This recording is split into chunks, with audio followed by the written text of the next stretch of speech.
How do you think turning 19 at a fire base within a war zone would influence or shape your future? That people you grew up with in the ranks would be lost over the years due to being a combat casualty or another suicide statistic. Would you succumb to the anger and frustration of life's daily struggles yourself?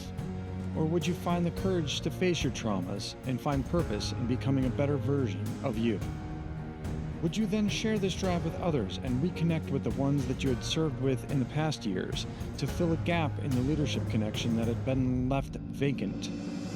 Join me as I sit down with Dale Knollinger as we talk about his past service in the military, some of the struggles he's faced along the way, refinding his purpose in life, and in keeping his connections active among the veterans he served with during some of the roughest years of the war within Afghanistan. This is Veteran Success Story.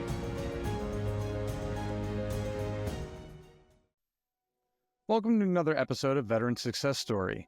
This episode, the scenery is going to be a little different.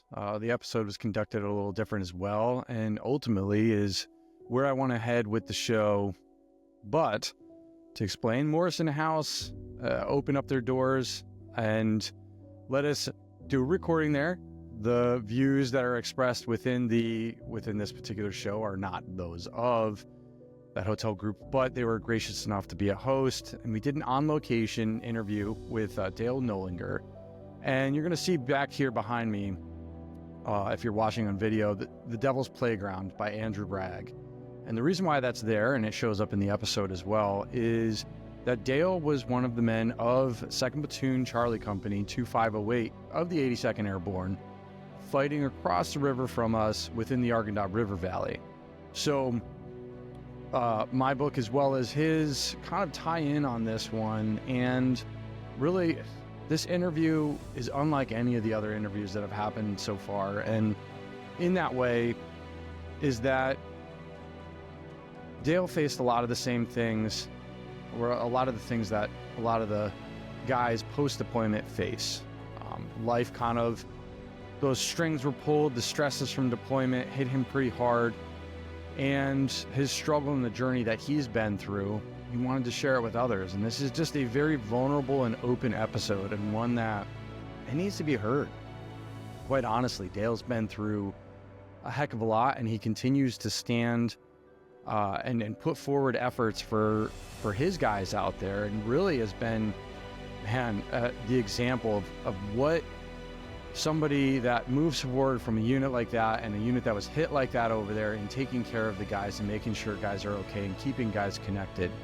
So I know this episode follows up the Scott Mann episode that dealt with human connection, and really this one here, it's no different, which is why we push things along and package these two together, because they're really, that human connection and what we discussed in these were spot on. So I want to get into it. And I want to say thank you to the Morrison House, as well as Dale, for being so vulnerable during this and sharing everything that he has. I hope you guys enjoy. And this is yet another Veteran Success Story.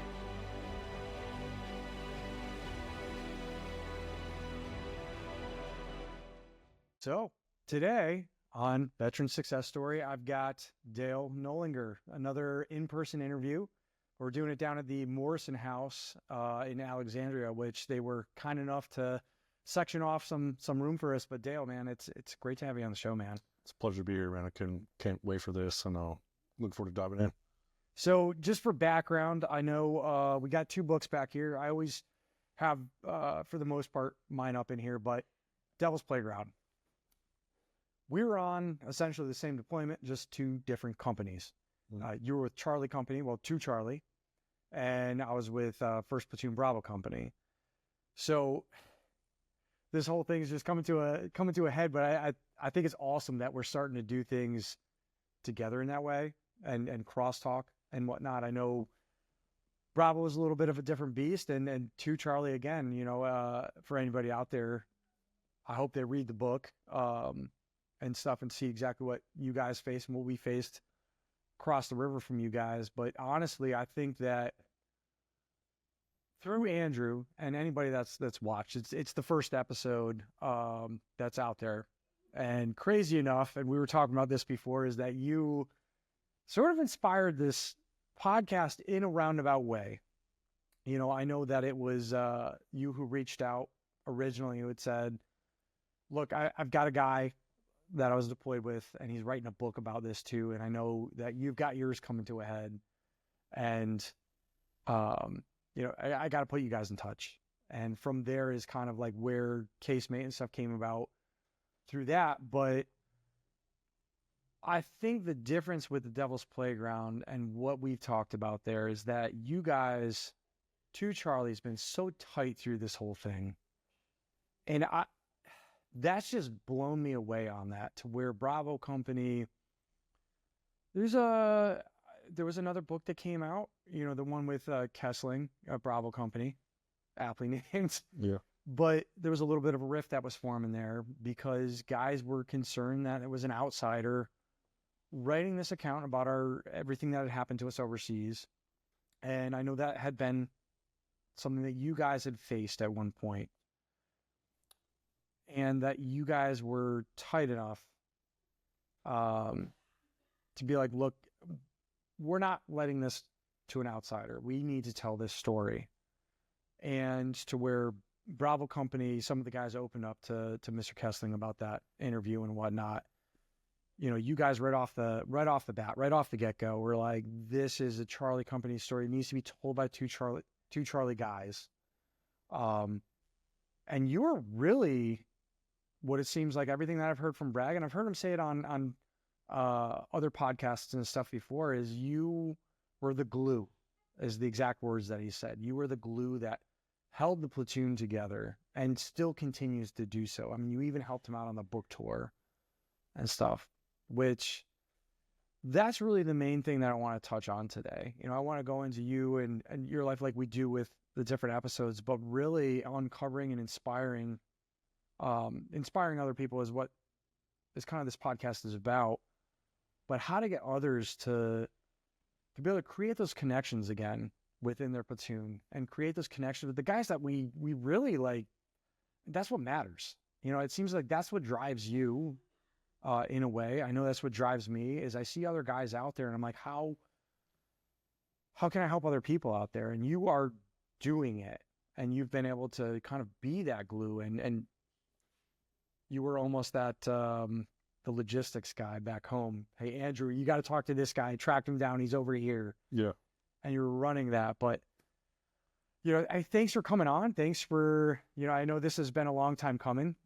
Yeah, I'm excited to be here. I mean, it's nothing better to sit down with another Two Fury guy and right, and really talk about, you know, our experience over there and what happened. And, you know, holding Two Charlie together has been something that's been, you know, it's near and dear to my heart for multiple different reasons, but it's, you know, it matters. And I think when you dive down the course of, you know, all the different avenues that are out there, and, you know, whether it be the VA counseling or whatever type of help, some of the best reflections only come from within, if you will. Yeah. And I think us being able to do that has been a very healing for each guy. And you know, I think when you look at the suicide aspect that we've kind of chatted about, you know, today and other times, like, the only way you can really affect it is within, right? Like your own community, getting back to the grassroots, right? Like, how do you have the best effect on your communities? You help out your own community, whether it be volunteering at a school or helping out at, you know, at a network or something in your own hometown. Kind of the same thing I'm doing here. I'm just affecting my community and working with my guys. And that's the only place that I can truly affect and truly have, you know, touch on. So that's what I focus on. And thankfully it's been paying off so far. I mean, geez, man, I'll say, you know, I mean, that the seeing you guys come together, how was that first feeling when you guys, well, you'd seen each other at that wedding and stuff too, right? Like, yeah, and then you had the event at the museum. Yeah, we've had a few over the years. You know, this has started, heck, let's say back in 2013 or 14. A group of us guys that have been on the first two 508 deployment, and the second to 508 second deployment kind of stuck together. And we kept doing these things, and as we were unpacking, if you will, some of the stuff that we were like, man, how can we do this on a bigger level? And, you know, there was at that time a lot of hesitancy within the platoon. I'm sure you guys experienced as a Bravo company as well. For whatever reason, none of us really completely wanted to talk about everything that was going on. But as things kept going, and I think as everybody went down their own route, they kept hitting dead ends, whatever it was, and they weren't getting the help kind of that they needed. Yeah. You know, they weren't getting what they thought they were going to get from going to the VA, going to counseling, confiding in family or whatever. And it was actually the Bravo Company book that was kind of the catalyst that kind of really pivoted, because we probably had done 4 other small reunions. There was probably 4 or 5 of us. I think the biggest one we had was around 17, 18. We had about 9 of us come actually here to DC to go visit some of the guys at the grave site. But it still wasn't a lot of participation. But in each of those encounters, you know, and seeing each of the guys together, I got to really kind of look at people during that time. I was like, man, like, I haven't laughed this hard in a long time. You know, I haven't seen a smile like this in a long time. Yeah. And it was kind of that point and those mindsets that kind of got me and Rosa and LaChance to kind of thinking, like, how can we change this? And when the Kessling book came out, you know, it wasn't like, oh, our story's bigger or better, but it was like, hey man, we need a story. Like, our story needs to be told as well. Yeah. You know, like we had 6 get killed, and like, you know, we have a motto in our platoon: is the only thing necessary for the triumph of evil is for good men to do nothing.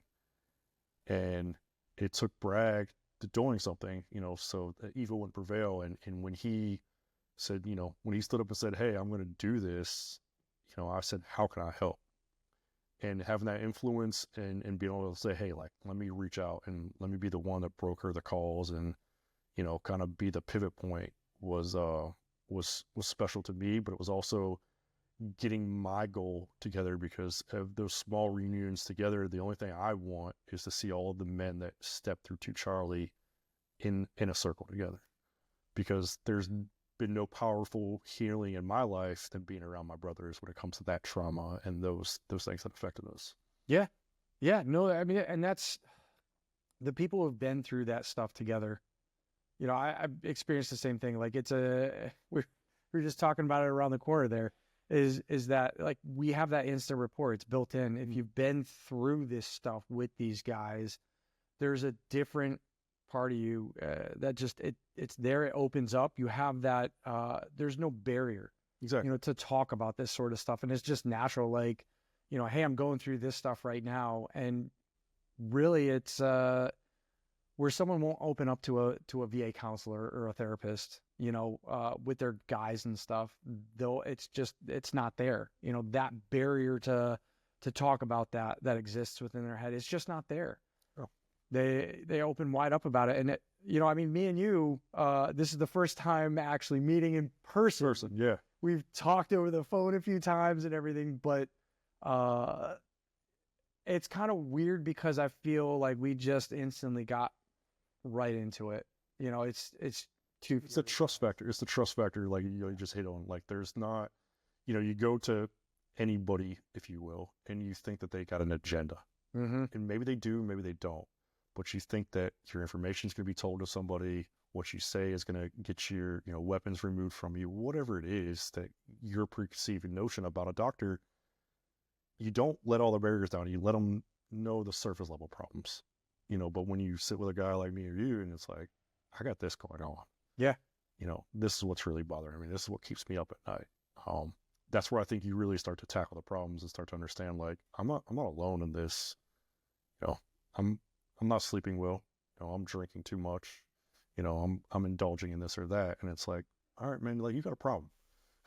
You know? And it's, you know, it takes your brother sometimes to be like, bro, you know, no judgment here, but you need to step it up and do this or that, or, you know, stop doing this or that. And Yeah. you can't have those open conversations, nor can that doctor sometimes have that conversation with you of like, man, you need to just check yourself. Yep. You know, and I think that's the brotherhood that we have is to be able to check on yourselves, and, you know, and I think the change that comes from that and the the camaraderie that comes back with it, and also like the new relationship that kind of gets formed with it, allows you to really move forward. Yeah. No, I know that there was, that for us anyway, for Bravo, that elation phase of that first reunion when we all got back together, to where it was a little different, to where the second time we got back together, it was almost like that celebration phase was over and people were delving more into, well, what do you have going on now? Yeah. It was really refreshing in the way of, those war stories and stuff we're still told around the campfire, but it was more about, where's your life going now? And I really, I think there's something here, and I've talked about it with multiple people at this point, to where we already have this pre-built-in support system that was built within the military, whether it was through trauma or these shared bad experiences or, shared hard experiences. But it's pre-existing, and it's something to where they try to fill that void either with therapy or other stuff, but it's already there. Your community support system is already there. You just got to reach back out to these guys. And it's a lot of us to where we lose touch either when, global war on terror, the amount of that op tempo was just crazy, and you get either moved to a different unit or people leave. I'm sure, I don't know. I know a lot of Bravo company after that deployment, a lot of them just hung it up. They said, that's it. I'm done. I've done everything that I wanted to see in the military. That deployment just put it in for me. I'm finished. And they kind of disappear, and that's, in my opinion, that's the wrong answer. I did the same thing. I was like, hey, let me get away from this. Let me readjust focus. What's next? But then having to go back and realize, you did this the wrong way. You should still be moving together, forward together, not in the way of to where, you guys are separated, but also, build each other up. And the other thing is too, is we all have experienced a lot. We started doing a peer groups type thing to where we would all get together and start talking on this particular Zoom chat during COVID. Mm-hmm. And more often than not, one guy would have an issue that he was facing. And someone else on the chat would be like, I've been there before. Like, let me tell you what worked for me. It might not work for you, but let me tell you what worked for me. And, at least that's a good stepping stone or something to look at and evaluate. And that was incredible. That's actually something that I want to turn back around. And my focus is so all over the place right now, but to find someone to be able to run those or moderate those or find myself the time to be able to do that, just because I saw so much value in that. Yeah. And that so many of the other guys, have you guys experienced some of the same type of thing to where someone's been able to be a mentor for someone else there?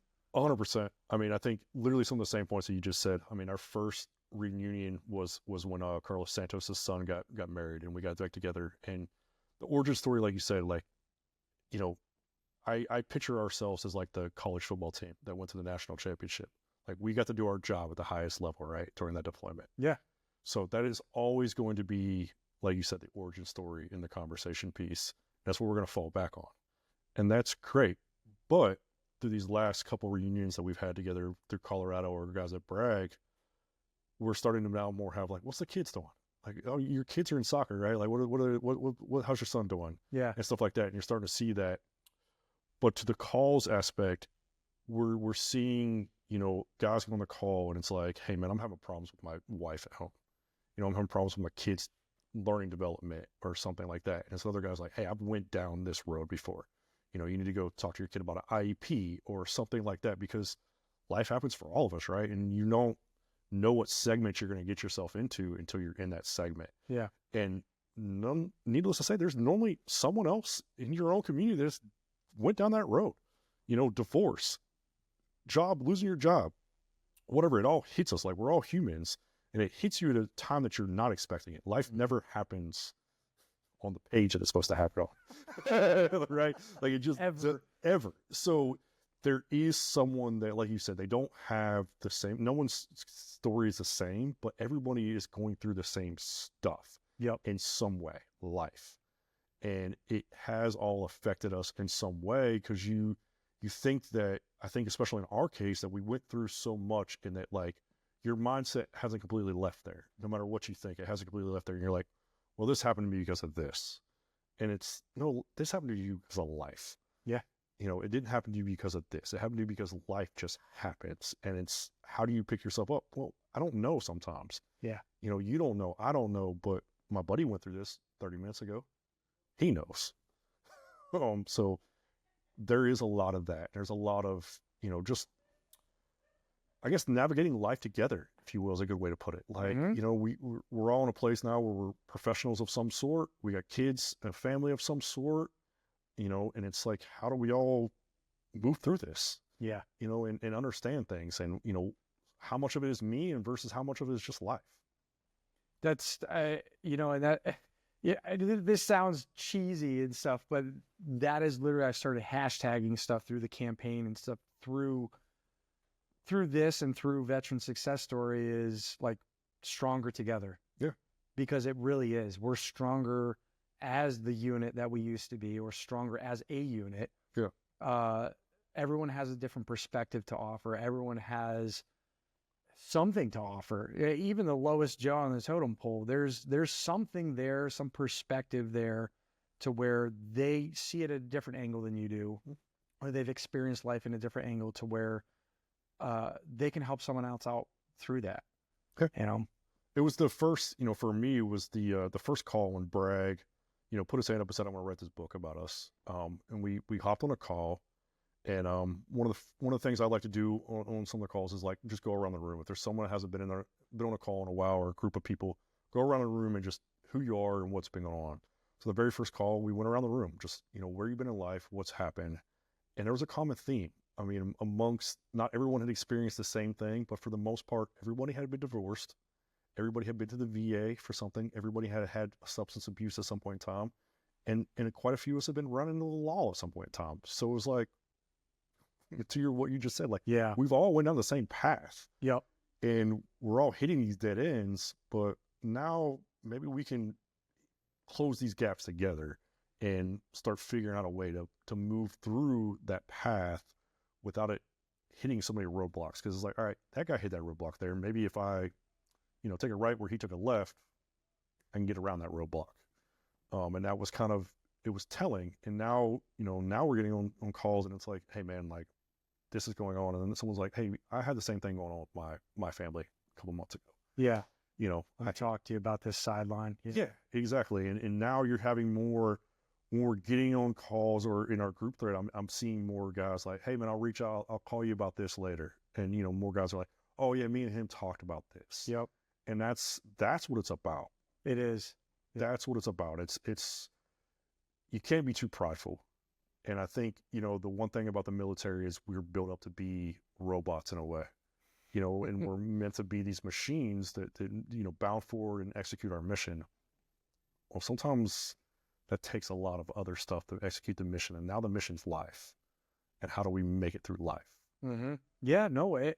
And you know what? Like, that's actually from here, this is the perfect spot, because I do want to get back to the fact of the platoons and stuff, and that togetherness, that glue, if you will, that meshes you guys together, meshed a lot of our guys together. But I want to back up from there. And I know it's all in the book if anyone wants to read about it and stuff, which, yeah, absolutely. Like, pick up The Devil's Playground, because you'll read about Dale in there.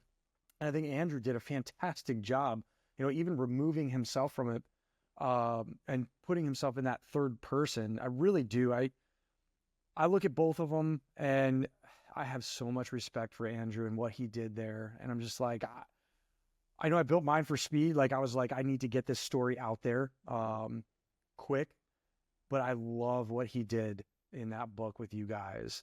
But if anyone wants to hear about things that your exploits and stuff, hit that up. But let's back up and talk about you, some of your childhood, and then build that picture for you, or about you. And we'll go into the glue, if you will. Okay. All right. So, I'm originally was born in West Virginia. I lived in Indianapolis, Indiana for about 8 years of my life. And then my parents split. At that time, I moved back to a little town in Ohio where my mom was from, called Martins Ferry, Ohio, right across from Wheeling, West Virginia, blue steel kind of area, blue collar people, coal mine, steel mill area, about 45 minutes southwest of Pittsburgh, Pennsylvania. It's right there in Appalachian country. That time, I was living with my mom, single mother. I would say I had a bad childhood, but I didn't live a comfortable life. Yeah. There was a lot of violence around, a lot of just kind of, just a rough upbringing, if you will. And that kind of, with that opportunity, I didn't have a lot of opportunities in terms of college sports or anything like that. I was a good athlete, but no one was coming to get me to play for the team. Yeah. So I was good enough to get through in high school, but like life wasn't really going to go anywhere further. So all my buddies and everything were going off to college and everything like that. I'm like, what am I going to do? And there was an Army recruiter kept coming into the high school. As there will be. And finally I sat down with him one day and we talked, and I decided, like, this would probably be the best thing for me, is to remove myself from this situation. The area itself, that it isn't a bad area where I grew up, but there wasn't any opportunities. So it was, how do I remove myself from this situation, and how do I go do my part? And ultimately I signed up to be an infantryman. I did have a recruiter that told me he didn't want me to be anything Hartsville MOS, but he was like, you should be anything airborne. There's a lot more opportunities that way. So I remember going to the recruiter's office, at MEPS, and he was like, what do you want to do? And I was like, I want to be airborne and I want to fight. He was like, airborne infantry. Yeah. So boom, I was 18 years old. I went to basic training. I graduated in December of 2006. Went to airborne school in the first group in 2007. Graduated that, I want to say late February. So I think it's about 6-7 week course. Mm. And I was in Afghanistan by March of 2007. So I met my platoon in a fire base out in the middle of Afghanistan, and I did a 15-monther with that platoon. So for like soup to nuts, like joining up at basic to finding yourself in Afghanistan, how much time? So I went in August and then to March. I mean, what is that? That's less than a year. Yeah, 6 months. Culture shock. Quite the culture shock. Yeah. I got off of the bird in the middle of we were at a fire base brewing at the time. So you showed up to a rear D detachment and then ended up. Yeah, showed up to the rear. Out. I showed up to the rear D. Yeah. They literally sent me through all the SRP, go down and get your gear, all that type of stuff. I deployed, I didn't even have a weapon. So I made it through Bagram, Ghazni. I think I got my weapon in Ghazni. And then I went to Warrior to meet the company. Yeah, I want to say they gave me a weapon in Ghazni, but I was in country for about 3 weeks, let's just say, with no weapon. Wow. And this is straight out of basic training. So, I mean, that is just, I feel like, I was short tracked, and I think I had like 8 or 9 months before I was hitting Afghanistan. That's nuts. Yeah. I mean, it was just, I didn't know any better, and looking back on now. What's going through your head? I don't think that I was able to recognize what was going on. Yeah. Like you kind of talk about the fast pace and the tempo, like at that time it was just like expected. Yeah. So it wasn't like there was much time to really think. I'm 18 by the way, too. So I'm like just shocked. Like you're just moving. It's like, all right, well, what's next? You're getting yelled at. It's like, all right, I'm just trying not to piss anybody off. Well, it sounds like you're still in that basic training type atmosphere, like, or thinking that mindset, like, all right, just go do the next thing because you told me to, drill sergeant. Exactly. Like I'm just like, all right, well, what formation do I got to be at next? Right. Like how do I not get in trouble? Point me in the direction of the enemy. Yeah. So it was boom, boom, boom, boom, boom. And, I don't even think I realized what was going on until years after, to be honest with you, in terms of like my life of that aspect. Dang. Because, you get off the bird with platoon at a fire base. Yeah. And, then life just sets back in again. Welcome to the stock. Yeah, having a picture of the welcome to Vietnam. Yeah. Yeah. And I mean, I actually had a funny, the first night off the bird, I get off the bird, and I had I was getting my bags and the ratchet strap was still through my ruck. And when I went to take my ruck, it like yanked me back and somehow my weapon went on fire. So I get off the bird and I'm standing there like trying to be a parade arrest for my platoon sergeant, who and all the NCOs around, and they're just screaming 10,000 different things at you, but my weapon's on fire. And he just thought it was hilarious. So fast forward about 2 hours, I'm in a ghillie suit with a M14, and they put me out on a mission, and we had a artillery unit with us, and they were shooting loom rounds like as a loom mission for the night. Yeah. So they thought it'd be fun to mess with me. So they were like, let's put him in a ghillie suit. We'll take him out with a couple guys. We'll shoot some loom rounds to scare him, and kind of mess with him that way. So lo and behold, they shoot some the loom rounds off, and a village started acting weird. Next thing you know, we have our whole platoon maneuvering on this village. And thankfully, I didn't do that bad that night. And it actually kind of let me escape some of the abuse that I probably would have accepted if I wouldn't have been, handling myself decently that night. Because, definitely I had no idea what was going on. I'm just out there. Yeah, I'm just out there. I remember I was out there with a guy, with a Sergeant Blazer, and they had a Pac 14 type thing mounted on there. And he's like, what can you see? And I'm like, nothing, it's black. And he's like, because it's off. And I'm like, yeah, Roger, I don't know how to turn this thing on. I'm tracking, it's black. What unit was that? I was in 2 Charlie the entire time. So I was with I was in 2 Charlie, 2nd of the 505th my entire career in the 82nd Airborne. Dang. Wow. Yeah. So yeah, we went there, and then we got pulled back from that, and ended up going and working with the Polish for basically about a year on the Pakistan border as a Pakistan border patrol mission. So I know some of the guys that were the NCOs for the Argandab deployment, had there was all sorts of tales of the 15-monther they had just come off of. When did you get there? So you ended up spending a year plus over there, or at the very beginning? Did you get there right as they... I was basically, I left about 2 weeks after the battalion did. Okay. By the time I caught up with the platoon, it was probably about a month and a half later. I know for sure I was with my platoon at Firebase Bruin because I made it there before Easter Sunday because they made me jump around as the Easter Bunny. And then my birthday is April 9th, and I know I turned 19 at that Firebase because a guy he was basically trying to get to know me, and he was like, so when's your birthday? And I was like, today.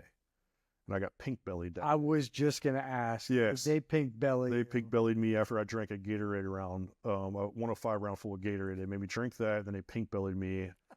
So I turned 19, I know for sure, in Firebase Brigade. So I was there, let's just say the last week of March, first week of April, depending on when Easter Sunday fell that time. I was there before April 9th, 100%. And I probably had spent a week before I turned 19 to platoon.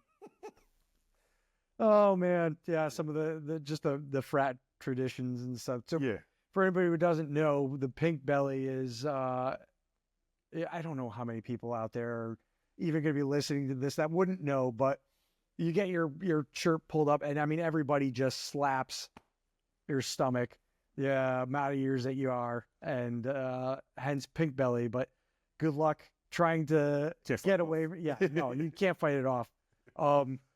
I know right around my birthday, I told everyone, don't even fucking dare, because and I actually didn't get messed with. I didn't get messed with from there on out, but that was the year that they got me good. I bet. I think there's a video of Hammer, one of our guys, getting held down because he was a brute. Yeah. But they had dudes on every arm and stuff, and they were just schwacking away. Sometimes the bigger that you are, the worse it is, because that's the chance for everybody to get you, right? Yep. They're all itching at it. Yeah. So you guys came back from that one. How was redeployment there? It was kind of fast paced as well. We came back, and at that time, they basically stripped the battalion down. The 82nd was going through, we already had our orders again. So we came back, we went through EIB, and then it was kind of the rebuild. And, we started getting NCOs from other places. A lot of our guys left. So it was a fast rebuild, if you will. There was a time there where, I think understanding the context of that time too, like we had a lot of, they were letting everybody in at that point in time, right? Yeah. So we had a lot of just bad soldiers coming in. So there was a lot of build up and break down the platoon at the same point in time with getting rid of anybody that came through that just wasn't going to fit. Yep. At the time, we got the change of command as well. We got Sergeant Major Puckett in, who also got rid of a lot of bad leaders at that point in time. Our platoon sergeant being one of them. Oh, they were messing around. Like, I mean, Puckett and Genio, even like it was that Bravo I thought at first it was the Bravo company mentality. You know, if you caused any trouble, you were out. But it really was. It was mandated from the battalion, and they were just anybody who didn't really belong there. If you weren't a professional, if you will, you were gone. You know, if you weren't meeting whatever standards, at the time our platoon sergeant wasn't meeting height and weight standards. He had blown up before that deployment, but he was out of weight and he was gone. Yeah, instantly. Like Puckett was there for like a day and was like, "Bro, you're not fine. you're a shape, but not in shape. You do not meet standard." Yeah, you're a shape and not in shape. Gone. So you know we got broken down and rebuilt during that time, and thankfully we got a lot of great guys that came influxed in during that time. Yeah. Our platoon sergeant Carlos Santos being one of them was a god blessing. I mean, he was a true professional, the quiet professional that you hear about. But he built a family. And it was the first time, you know, I think the battalion at that time kind of became a family. You know, Puckett and Genio they trained us hard, right? They trained the hell out of us, but like they weren't yelling at us about your boots being bloused or something stupid about that. It was like, hey, stuff that mattered. Yeah, it was like, hey man, are you able to ruck? Are you able to shoot? Like, okay, like we're about to go get at it. Yep. You know, and it was that type of mentality. So we got a great platoon sergeant. And some of us younger Joes, you know, became team leaders and stuff there at that time. And then we got the influx of team leaders like Bragg and Mayer that came from 173rd.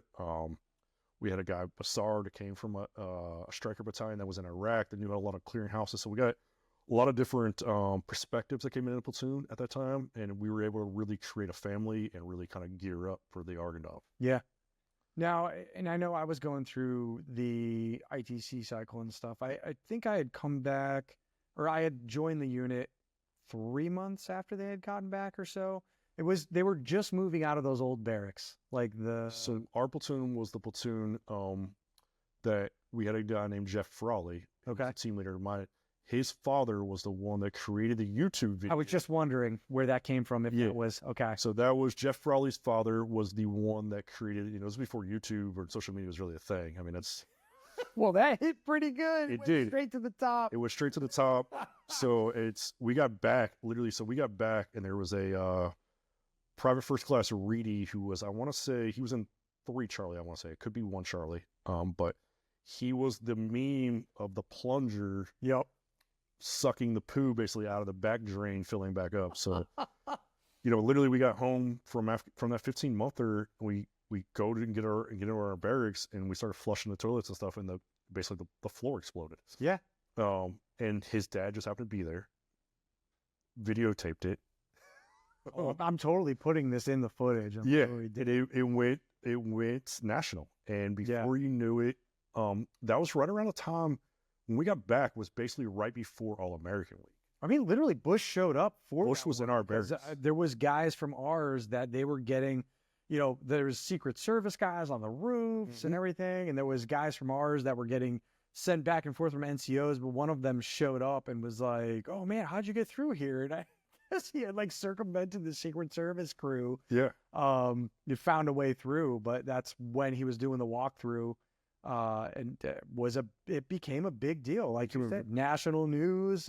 Yeah, I think you could still find it on YouTube. Yeah, you can still find the video on there. Yeah, basically, it essentially got us all new barracks in a way, because we all got. Yep. They could moved to the third BCT, right? We moved to the 3rd BCT. Because they were in Iraq. But what had happened is at first 3rd wasn't gone yet. Yep. So they didn't really have anywhere for us to put. So basically, Spec 4 and above got to live off house.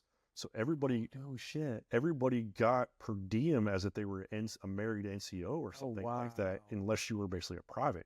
So all of us were basically allowed to go get apartments and live like kind of civilians in a way. Huh. But it all stemmed from that because they had nowhere to put us. Yeah. And then 3rd got kind of latched on, and then as guys started filling back in, it kind of went away. Yeah. But yeah, it was an ordeal, if you will. It did not get us. It got us attention, but not necessarily the attention that we wanted, because we weren't loved from that one. 2 Charlie especially was not loved from that. You know, we brought a lot of heat, if you will, to all of the command team's life. And I'm sure they had a lot of long nights dealing with that BS.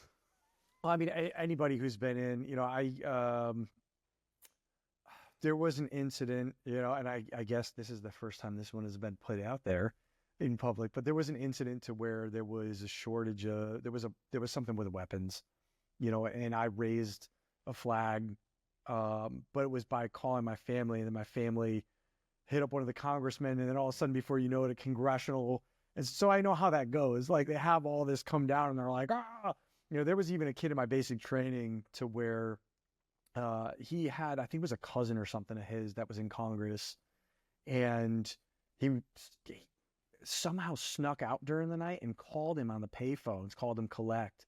And the next morning, the drill sergeant comes in, like, just kicks that door and is like, all right, who the fuck is playing games here? And, you know, this guy flies into Sand Hill on a Black Hawk to inspect what's going on. And the funniest thing is, we were in Helmand province, and I knew who had done it. And this kid was actually a pay agent at that point. They moved him out of an infantry slot, and he was a pay agent with an officer rolling around with a suitcase of cash, giving out, you know, the money that they will for the guys that are just ridiculous.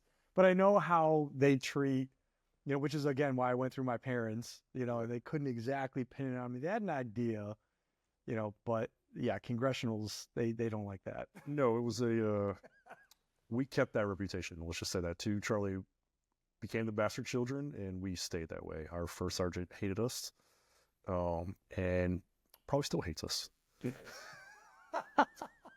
Now, what are you going to do? Yeah, I digress. Who cares? Yeah. So you come back, and then at that point, what rank were you at that point? I was still PFC, actually. Really? Okay, so you did a year overseas, and you were still wasn't even. I didn't even have enough time and grade to get my specialist rank. This is the 82nd for you, though. Yeah, I know I had to wait the whole. Yeah, I was as well. Let's just say 16. You know, like what? No, I was probably about 20 months at that point in time in the military. Yeah, and it was.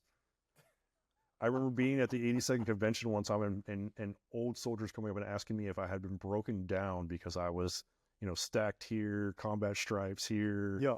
And they're like, have you been broken down? Like, when'd you get busted down in rank? Yeah, I'm like, no, I just haven't even made specialist yet. And they're like, what? I'm like, yeah, this is life. Right? I'm gonna suck. Yeah, I actually got my first team as a PFC. Like, I was a PFC weapons team leader. Well, yeah, because I mean, it was almost like into Fury, there was like that unofficial rank structure to where if you had that combat patch, you know, you were considered with experience, but rightfully so, honestly. Maybe not to the extent that they would from time to time.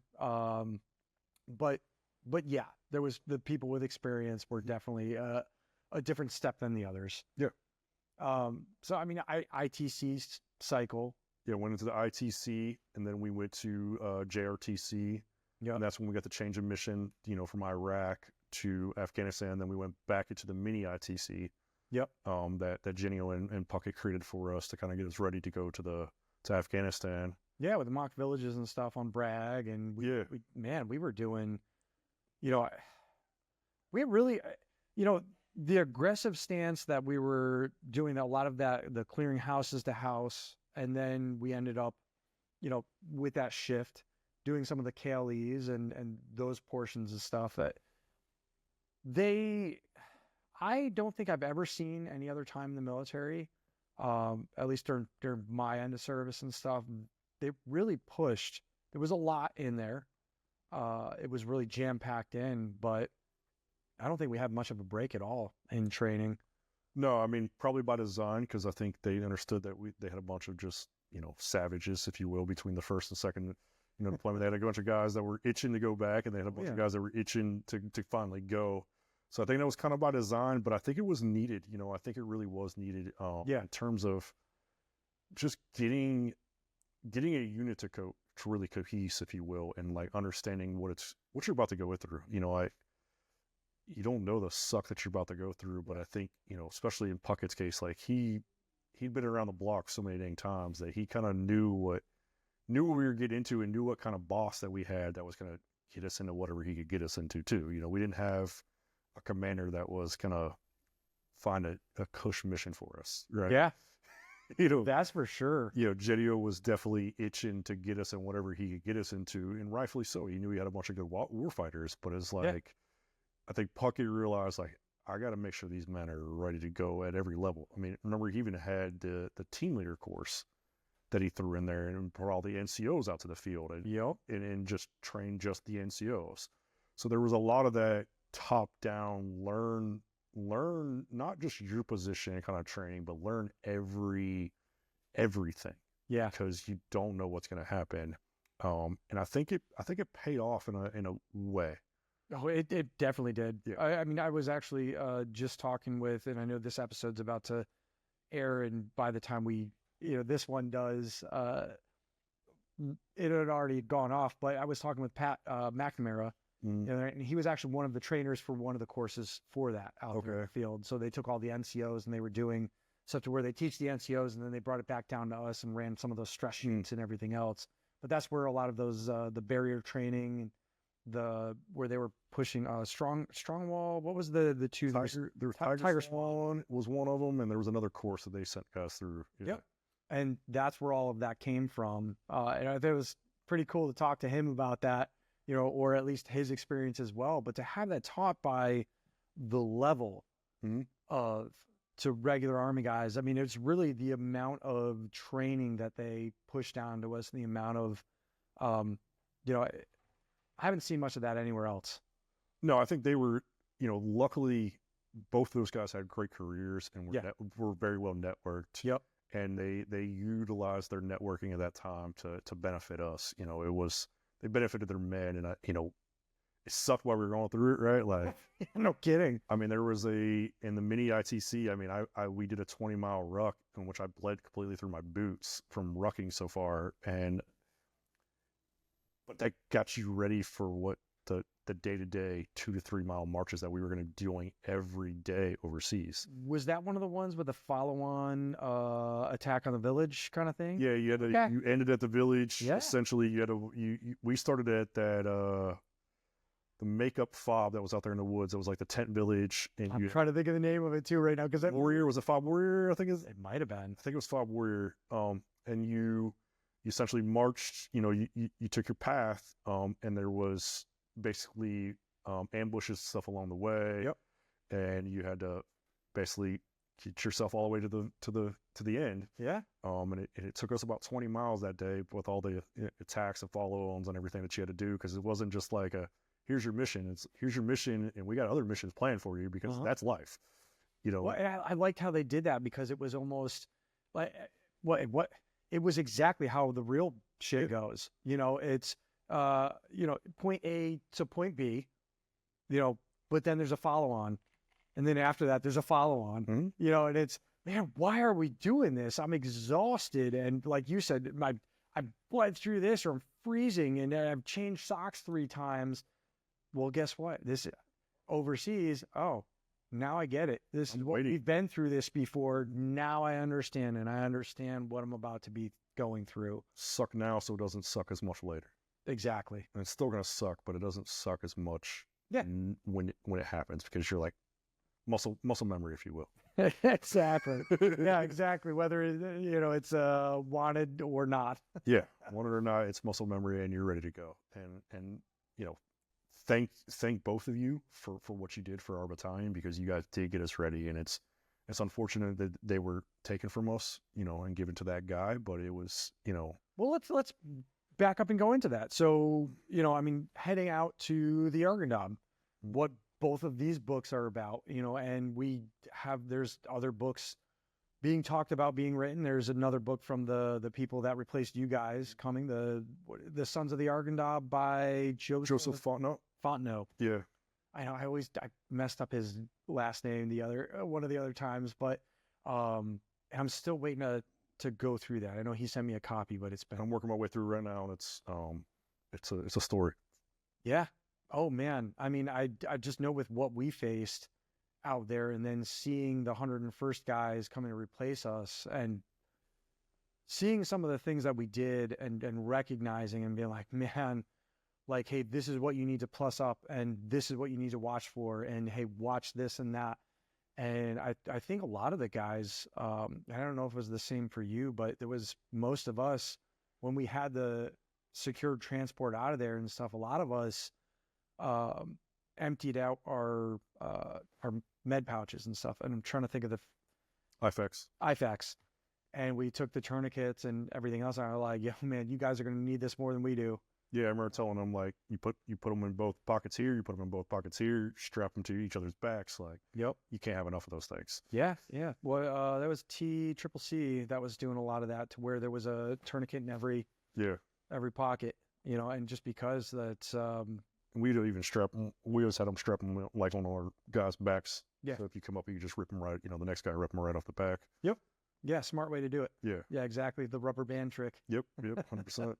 So going into the Argandab, I don't know. So I know Bravo Company, we ended up doing something in Helmand to where we were out of Lashkargah.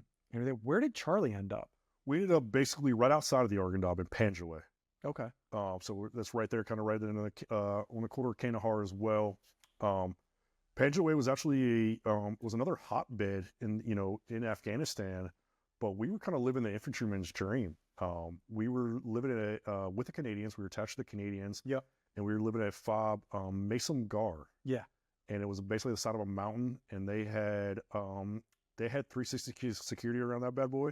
They had one of the tanks that if you shot an RPG or whatever, it had the recoil system on that would shoot right back. Automatic, of course, yeah. So we were living the life. I mean, we were seeing contact on a pretty daily basis if we wanted to. We could. There was a village called Chowgar. Yep. There was another place called Three Tank Hill. There's Checkpoint 1 and 2, and basically you could go to any of those places and get in a firefight. Yeah. And engage with the enemy, have the infantryman's day, and go back to the FOB. The Canadians were cooking us 5-star meals. We had ice cream. We had a gym. We had concrete bunkers with individual life right there. Oh man, it was living the life. I remember Genio coming one time, and it was when the change of mission was coming, and he was like, "Hey, we're gonna go get you guys in the fight." And I remember us sitting around, be like, "Sir, we'll go get you in a fight like right now. Like, where are you? Let's go. Fight. Yeah, like we're bored anyways. Let's go." And he's like, "All right, well, the rest of the battalion isn't experienced in this." Yeah, and we're like, "Well, we're fine. Like, don't take us. Please, no. Like, this don't. Is nice. This is nice. Like, we're gonna do our job, and we're gonna have fun. Yeah. But right when we got that change of mission, we were doing a BS mission, and we were route clearing for a route clearing package. Yeah. And we ended up taking our first casualties. We lost Marcus Tynes and James Nolan to an IED that basically severed a Humvee in half. Took both their lives, injured the gunner, Bobby Davis, pretty bad.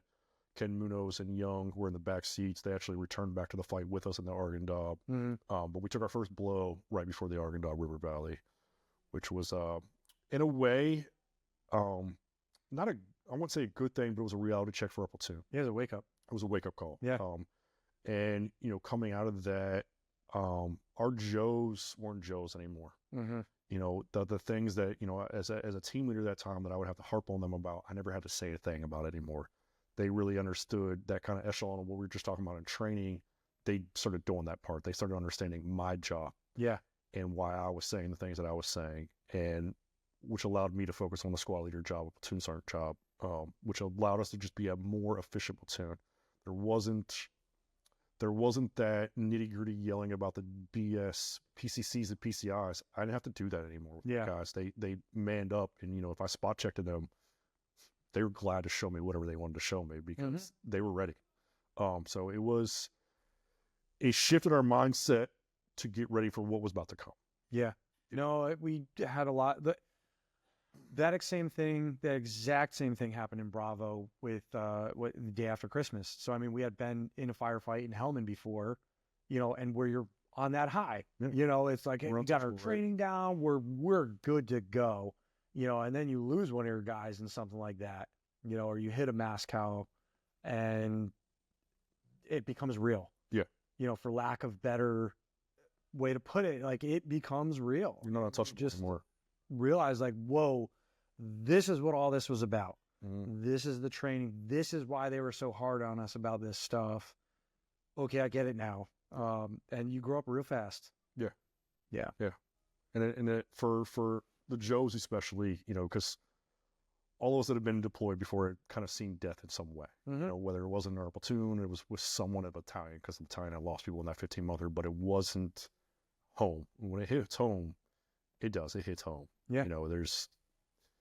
It strips the pride away from everybody quickly. And that's what happened there. And then we rolled into the Argandab. We lost them on November 22nd, and we were in the Argandab, I want to say right before Christmas, because I remember we spent Christmas in the Argandab. I want to say we got there like the first week of December.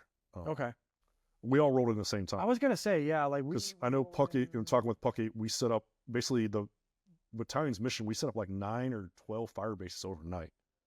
Yeah, it was crazy. Yeah. Like, and I know there was stuff like being written about it, like, oh man, like there was this surge into Kandahar, and they were worried about it. They were just like, this is going to be a bloodbath and everything. And we did what the 82nd does. We just came in force, took it almost overnight. Well, actually, it really was overnight. We grabbed it overnight. I mean, yeah. We grabbed it overnight. We all rolled in, I think, the same night, set up on our night, and then we're in the fields, if you will, the next day.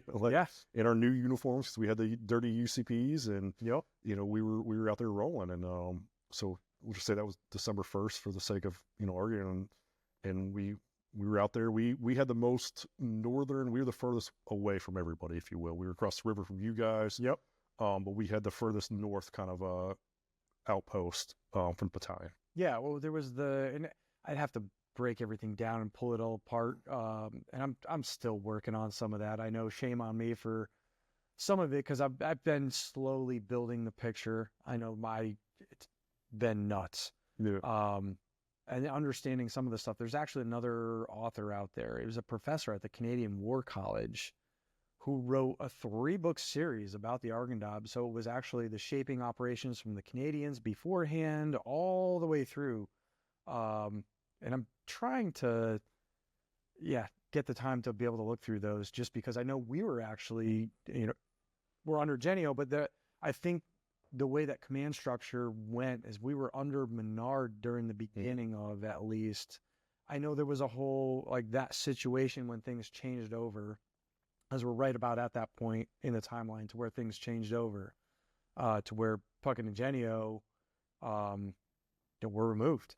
And that, I know that didn't set well with a lot of the guys, and I know it created a whole nother dynamic out there as well. That was just, you had someone else come in as the second.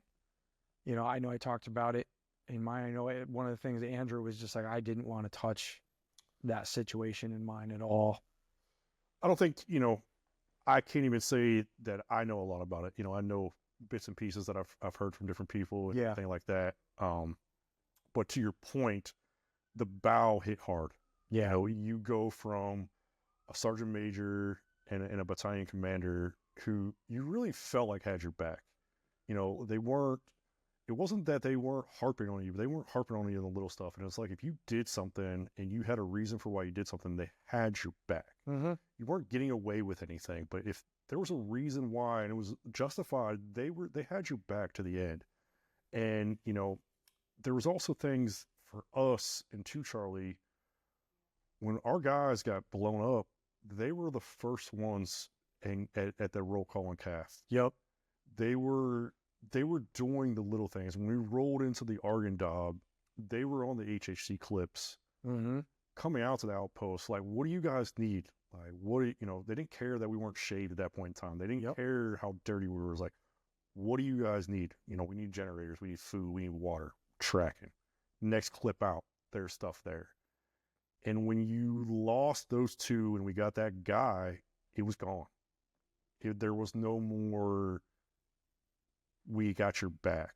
It felt like we were on an island, watching our P's and Q's about what we had to do to fight to win. Yeah. But also, like, if you stepped out of line, you were going to be in jail. Yeah. That was the real sense. There's a different dynamic. I completely, I know that I actually talked with him about that before mine came out. You know, and it was an interesting, it was an interesting conversation just because it was like, look, I want to hear your end, but like, I know that a lot of this is going to be portrayed in the book as the way the men felt it. Yeah. Because that's Genio and Puckett, you know, Lieutenant Colonel Genio and Sergeant Major Puckett were there. They were, if we experienced a loss, if we needed something, you know, or it would just, they were making a rotation. They would be there. Like during ITC, they were out there.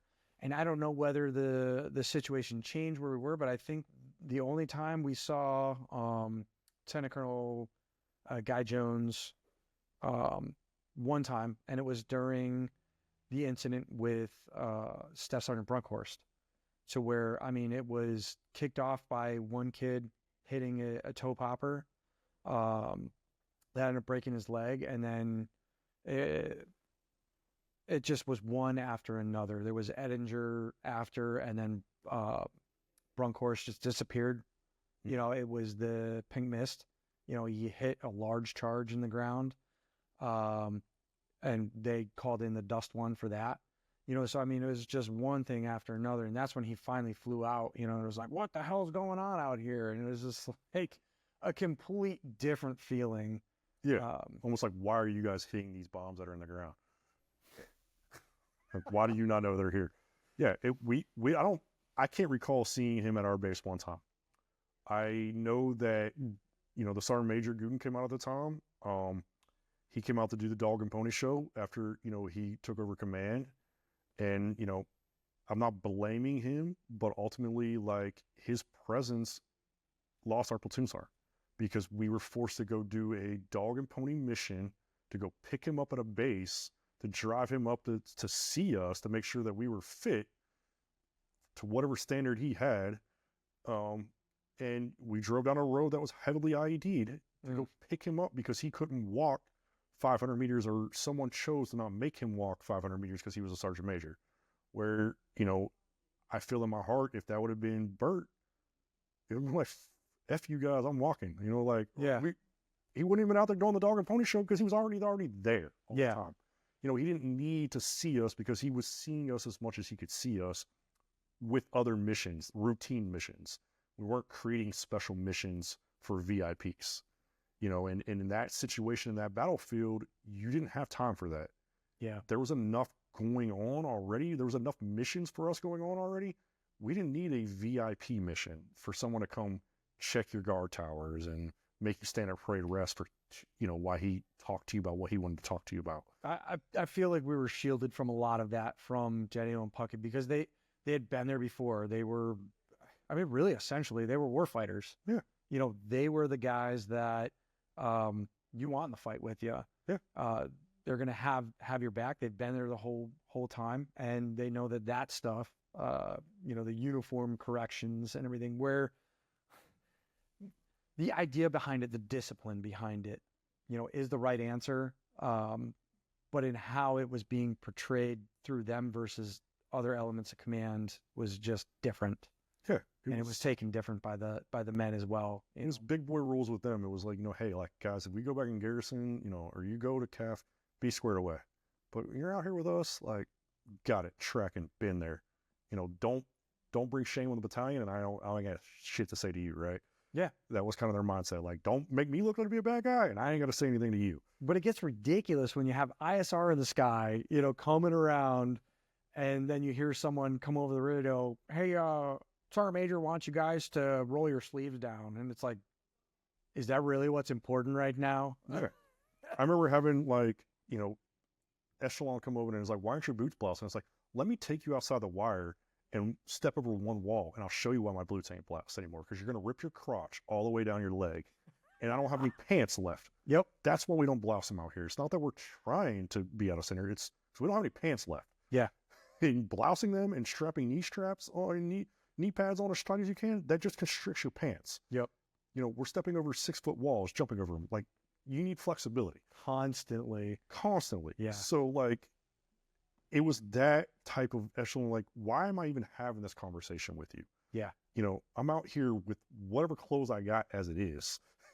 Yeah, it's frustrating. It's frustrating, like from the ground level to the command level. But if you're feeling that they're not seeing that end as well, and again, like, just to be fair on that end as well, are they even really that aware of it? Are they seeing that side? You know, how much of that did they see or is passed down? And that, I really do think that there was a humility in at least the command from Genio and Puckett in that way, to where they could see it. Like you were just saying, why are you doing things this way? Like, tell us your justification behind it, as opposed to, that's not the way. That's not the 80-second standard. There you go. You know, Is that 600-1? Yeah. You know, and I think to sum it up is, we were Genio and Puckett's guys. We were their men. And to Guy, we were just another command. It was just another command position. We were just pieces on the puzzle. We weren't his men. I could see that, you know, and I mean, maybe down the road, you know, I'd love to actually hear it from that end too, you know, and who knows? Who knows? Yeah, I mean, you know, I don't think someone else would listen, to be honest, but I mean, yeah, everybody has a job, and he had a job to do, so I'll give him the credit in that. He had a job to do, but from the way the men felt, he didn't have our back, and I'll just leave it at that. Yeah. Yeah, no, I get that. But you know, and that's a huge, that's going into something with someone, and even in ITC and JRTC, it was kind of the same thing as with overseas. They were out there. I remember specifically some of the Bravo company, we were out in the field for an ITC iteration, to where it was below freezing in North Carolina, and we actually had a kid go down from hypothermia. Mm-hmm. But Bert was out there freezing right next to us, and actually slept out there that night with us. I don't know many others. I actually can't recall anybody else during the rest of my time in the military that had done that had that sort of dedication to his men out there, to where he was sleeping in the dirt right alongside of us, being at the level he was at. Yeah. You know, and that right there, it just, I can't remember who says it out there, but there's one of them that are like, soldiers or the men will go through an extraordinary amount of pain. Just, you feed them, you have some relation between them and stuff, and they'll go through hell for you. Treat them like they're humans, right? Like, he treated us like humans. Yeah. You know, he didn't treat us like soldiers. He wasn't easy on us. You know, he was not easy on us. Oh, that's for sure. The standard in Two Fury was freaking, like, it was rough. Yeah, but he treated us like we're humans. And, you know, like I said, if you had justification for what you were doing or what you were not doing, he had your back. Yeah. And it was like, track and Roger, let's move on to the next thing. Makes sense. Gotcha. You know, So taking those skills and that leadership end, and a view from them of what right looks like, and then that platoon sergeant that you're talking about there. mm-hmm. You know, I mean, how did that move forward for you in the Argandab? Because I kind of felt like, I think someone actually said something that you kind of almost took this de facto platoon. You were like the platoon sergeant, not platoon sergeant, in a way. I think I was one of the bigger brothers of the platoon at that point in time. Yeah. You know, like I said, I had been one of the only holdouts from the second deployment, or from the first deployment over the deployment. So it was kind of I felt like it was my platoon. Yeah. I also was kind of, you know, I'm the character that I'm not going to be not heard, if you will.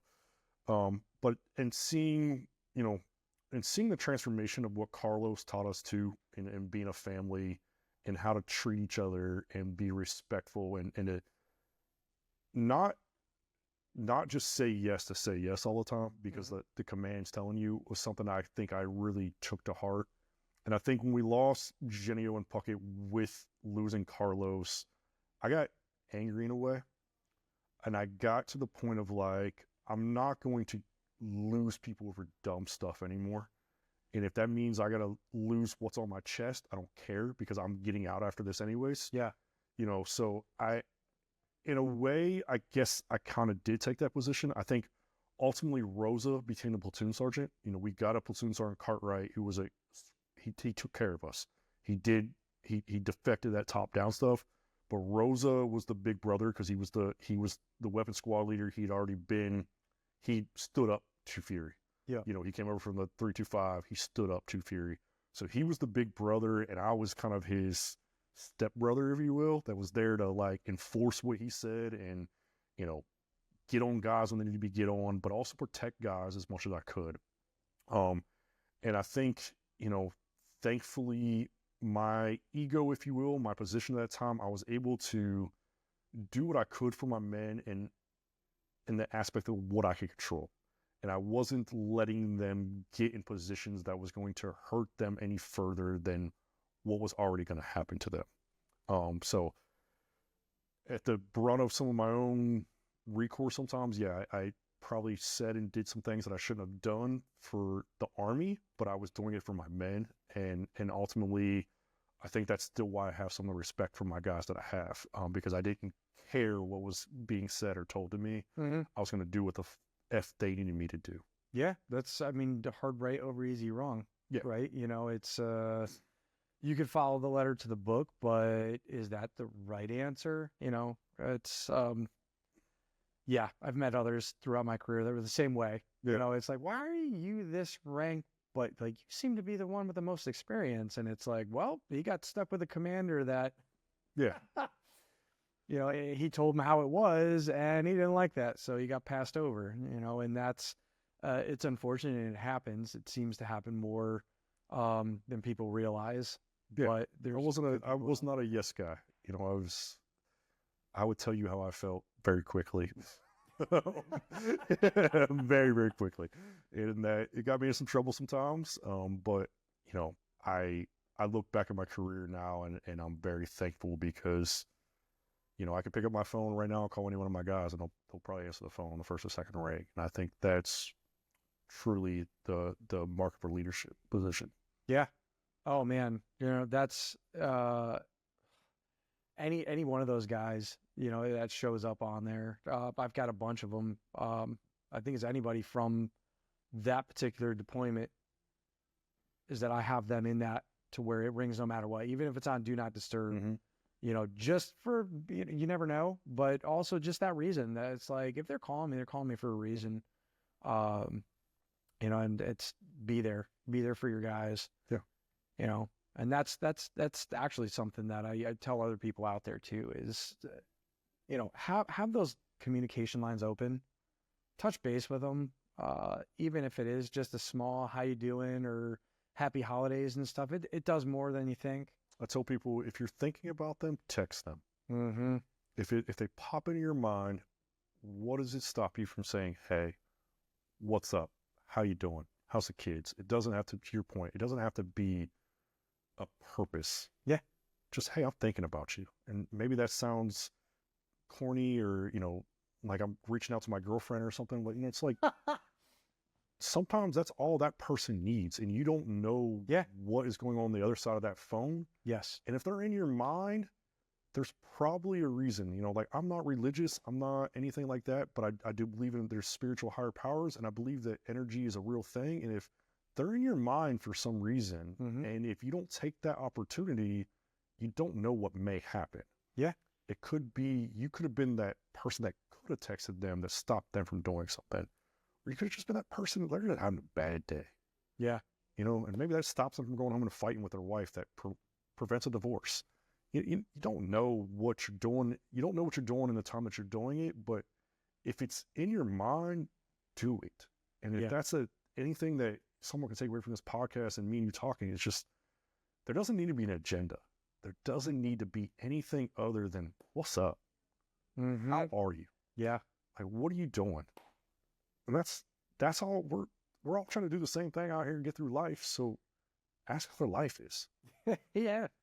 No, you're absolutely right. Yeah, you're absolutely right. And you don't always know either, it sounds the mystical end of things and stuff. You don't know what the universe is putting in your path, or like why something's happening, or again, why someone's on your mind. Just follow it. Yeah. Why resist it? Who cares? Yeah. What have you got to lose? What's the worst thing that happen? They're not going to respond to you. Yeah. Okay. Well, bigger than you scroll on Instagram or TikTok or whatever, right? Fill those gaps with something, useful, as opposed to. It takes you the same amount of time like this to say, hey, what's up? Yeah. No, absolutely. So Argandab, things are getting hot. Mm-hmm. And you just said there too, you were already. Was this the fact that when things started to happen and when the situation started to get tense to where you were like, I'm done, like you knew that was it? Or I think it was kind of like the perfect storm of events. Like we lost Carlos in March 22nd, and we could kind of watch it go from you guys, right? Like you could watch the trail go up the valley. Like it was getting really, really hot for you guys around that time. Yeah. And then you started seeing ACO get it a little bit more. And then fast forward, I went on leave in April. And that's when like the valley was coming awake, if you will. Oh yeah. The leaves were coming on. Mm-hmm. And I came back from April, my leave, and I got off the truck actually the day my squad. I actually got to the company headquarters. As soon as I got there, my squad was out on patrol in Babur, and they hit an IED. Somehow or another, EOD just happened to be there with us. And I remember I didn't even have I had my weapon, I had like one mag, and I don't even think I had my nods hit. And I remember looking, I was in the talk because I just got there to, basically check back in, and it came over the radio, and I remember looking, I was like, I'm going, and like someone was like, you don't have any ammo, and I was like, I don't care, I'm going. At first, not liking me was like, I don't care what happens to him, and basically let me go. So I get off. I remember I got out the back of the MAV, and my guy said hit thankfully it didn't go off, to hit a coffee can that actually wasn't in the ground. It was meant to go up and project out. It was like a jumping bean.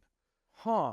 Okay. So it went up, but it sounds like it was meant for dismounts. It was. Yeah. It was meant to go up and explode out. And thankfully it went up, but part of the device didn't go off, which had all the ball bearings and nuts and everything like that. So they evaded that one. And when I got back, basically from that, I was like, oh, it's on. And from then on, basically right at the beginning of May, all the way until we left at the end of July, it was every day. Oh, yeah.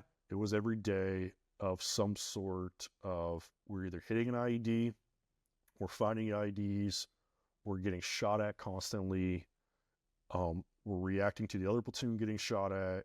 It was just every day we were in contact. No, we heard it. I even mentioned it in the book that like we were itching because we would hear these firefights and stuff going on across the river from us. And we were like, man, I'm tired of walking the minefields. Like, let us go over there and help Charlie out. Like, let's figure this thing out. And and it wasn't just like, they started off, they were just baiting us. They were figuring out. Learning tactics. Learning our tactics, and it was started off with these small pop shots, and then it started off with these more complex, attacks, baiting us into IEDs, and it became, literally a game of chess, because it wasn't no longer like, let's do battle drill 1 alpha. It's like, if they're shooting at you, why is he shooting at me from there? Yeah. It's like, okay, we come up with a tactic, and we're going to bracket them with 203s, and then, use Moon to snipe them. Yep. All right, well, they figured that out. So now it's like, all right, how do you bound backwards and, move left or right? The peel. Yeah, like, and it's, so you're literally daily changing our tactics to change with their tactics. So it was this constant strategic fight with these guys of understanding, like, I can't just move on these guys. Yeah. Because there's a reason they're hitting me from this position. Yeah. So it's like, how do we bait them? We would do things like create these. I had a great assistant team leader in Joshua Brown, and me and him would sit for hours thinking about a route. How do we zigzag, get in a position, get them to bait us, bait them into shooting at us? Yeah. Bring in the Apache. Give away the position, and then, bring in the Kiowas, light them up light them up that way. How do we do that? Okay, they figured that out. All right, how do we use the snipers in a different position? How do we put them in a different spot and eventually work our way to the snipers so they hit us while we're getting towards the sniper position where the snipers can fire on these guys. Yeah. So it was this constant game of every day. And then, it was what people don't realize is like, you're fighting a plain cove enemy. Like there'd be times that we would get to jump on them and they just drop their weapons and come out and talk to us. Yeah. And it's like, bro, I can look at your hands. You ain't no farmer. Yup. But they were like, oh, they got us today. They're on top of us. We'll just, throw everything down. Fight another day. Yeah, we'll throw everything down, let 2 guys carry all the weapons back to another play, and 4 of us will hop out of the woods and act like we're lost. What are we supposed to do? You know what I mean? Like you said, we can detain them for 48 hours and hope that they pop on a hide system. Yeah. But most likely that stuff isn't talking the right way. So, or even did they give you guys the swabs? I forget. I know we had the hides. Change color on there for nitrates and stuff. Yeah, we would always do that. Yeah, we would test them for that type of stuff. But generally, those guys were smart enough to know that Well, and that's why I was asking, was because the fact that when we would do that, they would instantly be like, well, I'm a farmer. It comes from the fertilizer. And they're not wrong either. Yeah. Because the ammonium nitrate wasn't illegal or was still being sold in the markets and stuff. It hadn't made its way out of the country yet. So there was nothing you could really do with them, No, and they're not dumb. They're not. No, we killed all the dumb ones in the first invasion. At that time, we were fighting experienced fighters that knew how to fight. Yep. And not to mention too, did you guys ever have any of the an experience where you'd run someone through the hide system and it would be like, oh, hey, last seen in Pakistan or last seen in Iraq, and you're like, oh, I know why you're here. Yep, we would have that. And you tag them and bag them, if you will, take them back, and they get sent up to to someone that would be like, well, we don't have enough, and they gotta you'd see them a week later on down the road. Yeah.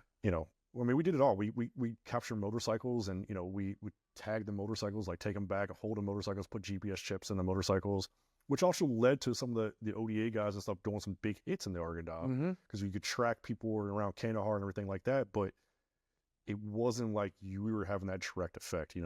They were smart enough to circumvent us and fight us just like we were fighting them. I mean, it was they had bombs and we had airplanes.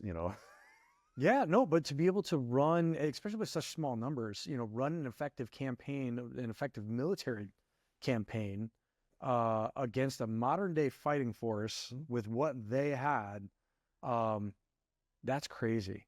Yeah, you take a $20 bag of HME and blow up a $2 million, MRAP. Yeah. I mean, yellow jug, some HME, and some nuts and bolts. I know you were talking about before the different tactics that you would use in conjunction with the sniper teams and stuff. And I just wanted to point out back here the hat. You want to talk a little bit about? That's the hat that Chris Moon's mom gave me for the Chris Moon Foundation. So as you know, Chris Moon I think he was a beacon of light for our Italian battalion. I mean, the kid was just special in every way. He was a baseball star that was drafted by the Atlanta Braves and elected to, forego all of that to come join us because he felt that he had a higher power. And, there's rumors of him, doing the stalking phase at the sniper score standing up. But I don't think any of that matters as much as the impact that man had on all of our lives over there. He was a dude that always had a smile on his face. You got to work with him too. Yeah. Carried himself as the true quiet professional, but when he got out there, man, he could put in some work. He was a special shot, and he was someone that we relied on heavily. I mean, we really did, because he had the ability to change the game in the long range. They would shoot at us through murder holes. So basically they'd take holes and they'd knock them out of the bottom of walls to where they'd be standing up on one side, but it'd be like waist high on our side. Yep. And they would shoot through them. And I mean, he was good enough to shoot guys through those holes, and effectively change the game to the point that, they were looking for him. Yeah. And they finally got him one day as well. I mean, the IED that killed him, there was probably 15 soldiers that crossed over the IED before he crossed over it. And when he crossed over it, they clapped it. And it ultimately took his life. And, I think that was we were basically done at that point in time, but I know that was a blow that I think probably put the whole battalion to their knees. Oh, I remember being out there and getting the word of, you know, as we would have things trickle around and stuff. And, you know, like you were saying, he had worked with Bravo in Helmand Province and then some in the Argandab before he went over to work with you guys. And everything that you're saying, great guy. Always upbeat about stuff, no matter the situation and everything. And just really, yeah, I don't think of any other way. You put it perfect there. Beacon of light. Yeah. Maybe it really was. Just always had a smile. Good guy. Just built like a specimen too. Like you look Yeah. at some guys and you're like, oh, he's got it. You know, the eye test is a real thing sometimes. Yeah. You know, and you see him like, oh man, that's For anybody that does it like with a shooting background and stuff, we're talking those murder holes and stuff.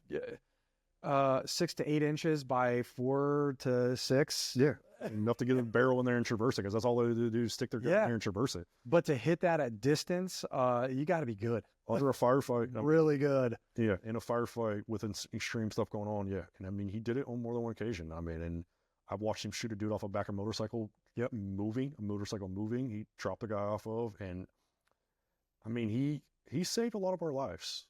Some of the best and brightest, and then to have, I know for me it was tough when Andrew sent forward. You know, he's like, well, yeah. I asked him about the manuscript, and I was like, man, can you just like send it forward? Let me see what you got. When he was having some of the doubts about it, and when I got to that portion, I had to stop. Yeah. You know, just because I started feeling, you know, really, you have that in there, but having experienced all that, but then personally knowing that person, you know, it hits. It hits hard. It hits in a different way. And I mean, I'll always hold myself accountable for his death. I don't think that'll ever change.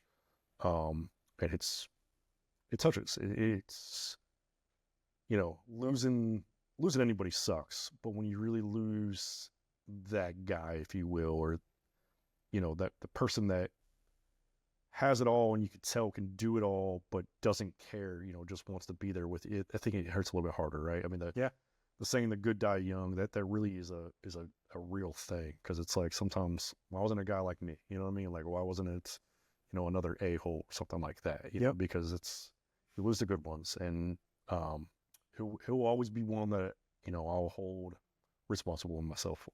Well, this is the thing too, on your wrist. You got that right there, which I have, you know, I know it's some people look at it one way where it's a little macabre, you know, to where they're like, well, why would you wear the memory of your dead friends on your wrist? But it's like, why, at the same time, that's kind of a grounding thing for a bunch of people as well. It's like, this is why I'm out here. Or maybe if I'm in a tight situation or having a tough time, why am I doing this? You know, for the memory of those guys, because they're not out there. They were some of the best and the brightest, but they're not out there able to do that. So, I mean, if anything, at the very least, that being that reason to bring you forward. That, and, you know, Bragg says it one of the best for me is, he says that every man dies twice. The first time you die, and the second time they stop saying your name. Yeah. And for me, you know, if everything that these guys did for my guys, everything your guys did, if we stop carrying on their legacy, why did they die? Yeah. You know, what did they die for? If we, the guys that were right there with them, can't even hold ourselves up high enough to carry on their legacy, who else is going to do it? Yeah. And to your point, like, there is times that I'm like, why am I doing what I'm doing? You know, why don't I just do it? And you look down and it's like, God, because these guys right here, they already did it for me. Yeah. So it's my responsibility to carry on for them. Yeah. You know, to be there at moments that they can't be at. Yep. To pick up the phone and call my brother that they can't pick up the phone and calling. Because you know they would be. Exactly. They were that type of guys. You know, Yep. If I wasn't the guy to step up for my platoon, I let Carlos down. Carlos taught me how to be a true leader. So when Rosa wasn't there, or Rosa was doing something else, if I wasn't the guy there doing it, I'm letting him down. You know, I'm not carrying on his legacy. And then, you know, we talk about this a lot in the military community. It's legacy and what people have done for you, but I don't think a lot of people really truly want to push forward in that avenue of living life for the people that are not living their life anymore. Yeah. You know, people don't tell you about war. Like, I mean, the war's a generational effect. You know, I've had the fortunate benefit of being at my platoon sergeant's son's wedding, being in his wedding. I should have been there. You know, I'm thankful that I was there, but I shouldn't have been there in the way that I was there. Yeah. I should have been sitting in a pew. You know, not standing in his father's place. You know, having his son on the back of a boat look at me in the chance and say, what would my father say to me right now? Yeah. People don't fucking tell you about that shit. No. They don't get you ready for what, it's not what we just went through, it's what we continue to go through. You know, we've had other Gold Star children that have had, you know, suicidal ideations and stuff like that. It's like, they wouldn't be doing that if their father was here. Mm-hmm. When I kill myself, they definitely know it. You just keep losing more and more links, right? Yeah. So, you know, to your point, if people are wearing that for the wrong reason, shame on them. Yeah. If you're not wearing that and you're not carrying on for your brothers, shame on you. Yeah. Well, I mean, that's why these things exist. Yeah. That's why we carry these stories on, and these stories they're important, and it's not just to us or the memory of them, but it's important to so many more. That ripple effect. Generational thing. It really is. Yeah. And keeping those names alive and remembering it, using it as not in a way as a crutch, but as a grounding. Yeah. You know, what would they do? And I like to think that, you know, in a lot of instances and stuff, I mean, really with some of the experiences I've had and everything else, we are all one. Mm-hmm. You know, and this is all, they're still there and they're seeing this. You know, or experiencing, or, you know, it's all of this comes full circle. Paratroopers don't die, they just slip away. Yep.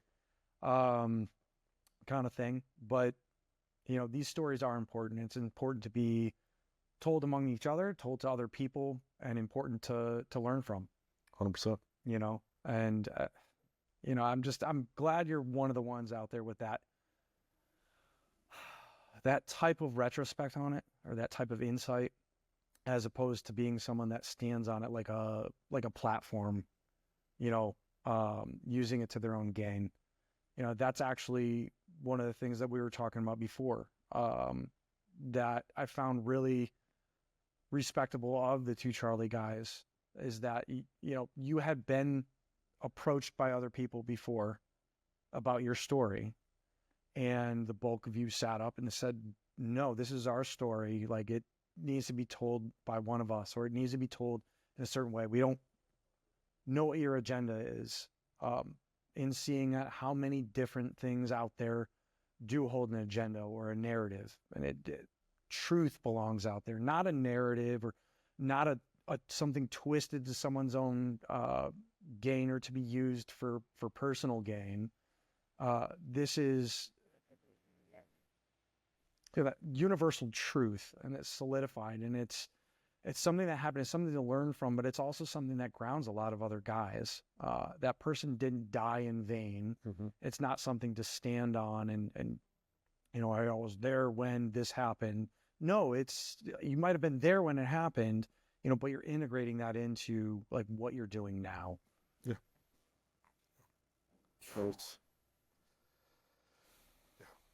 I know. I was going to say, is like, we're at this stillness point here, because it's a solemn conversation there. And it's something that a lot of people out there face, and especially in our GWAT generation, and then seeing some of what's going on out there now.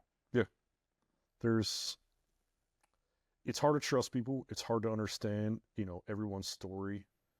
And it's tough, because you don't know, you know, we have, to your point, we've had people reach out and say, you know, we want to do this with you, and we want to do that. And, you know, we take everything as to Charlie, and we put it out to each other, and we let it simmer, and then we talk about it. And if there's a no with a justification behind it, it's a no. You know, if it's just a guy being whiny, it's like, okay. But if all of us are sitting there saying, like, questioning it, we're not going to do it. And I think that is why, thankfully, this family of two Charlie guys has stayed close. We're missing a few, and I hope that we get those guys, on the train as well. So we haven't had everybody, and I want anybody out there to know that, like, the Two Charlie stuff, if you're part of that family, you cross through, like, there's a seat at the table for you. There will always be a seat at the table for you, and when you're ready to sit down on the table, we're here. And it doesn't have to be, that you like me or hate me. It doesn't matter. You don't just be there for whatever guy that you were there for the Two Charlie with, and that's what I think is the most important, because there's so many relationships, right? Like, you've been in a platoon.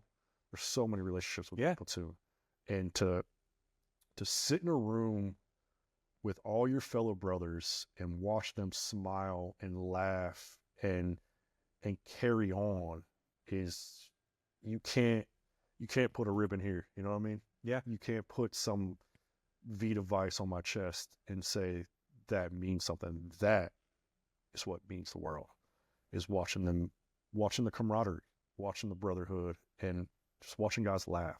Yes. Is what it's about. And that's why I think we do the things that we do in our platoon. And if I can encourage anybody out there to hold your group of men that way, it's just treat them all like family and friends, and mutually talk about, how can we get together? How can we do this problem together? How can we see this person?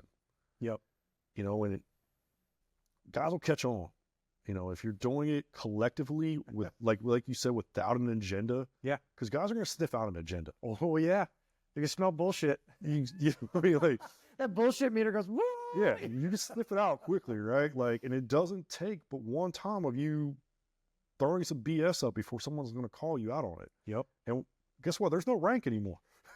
Little different. Yeah. A little different when you got to talk to people on the same level, no matter what level that you're on. Yeah. You got to treat everybody the same now. Or even just the amount of transparency these days that we have. Yeah.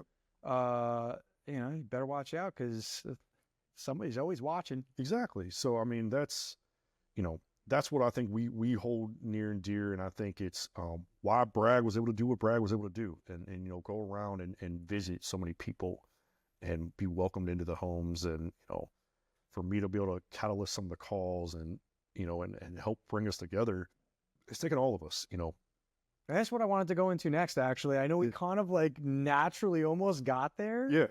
And I'm not leaving we are kind of just going to move past it. But if you want to read about the deployment, read it in the book, Devil's Playground. But from there, the wedding, and then the down in Fayetteville, the launch that you guys had down there.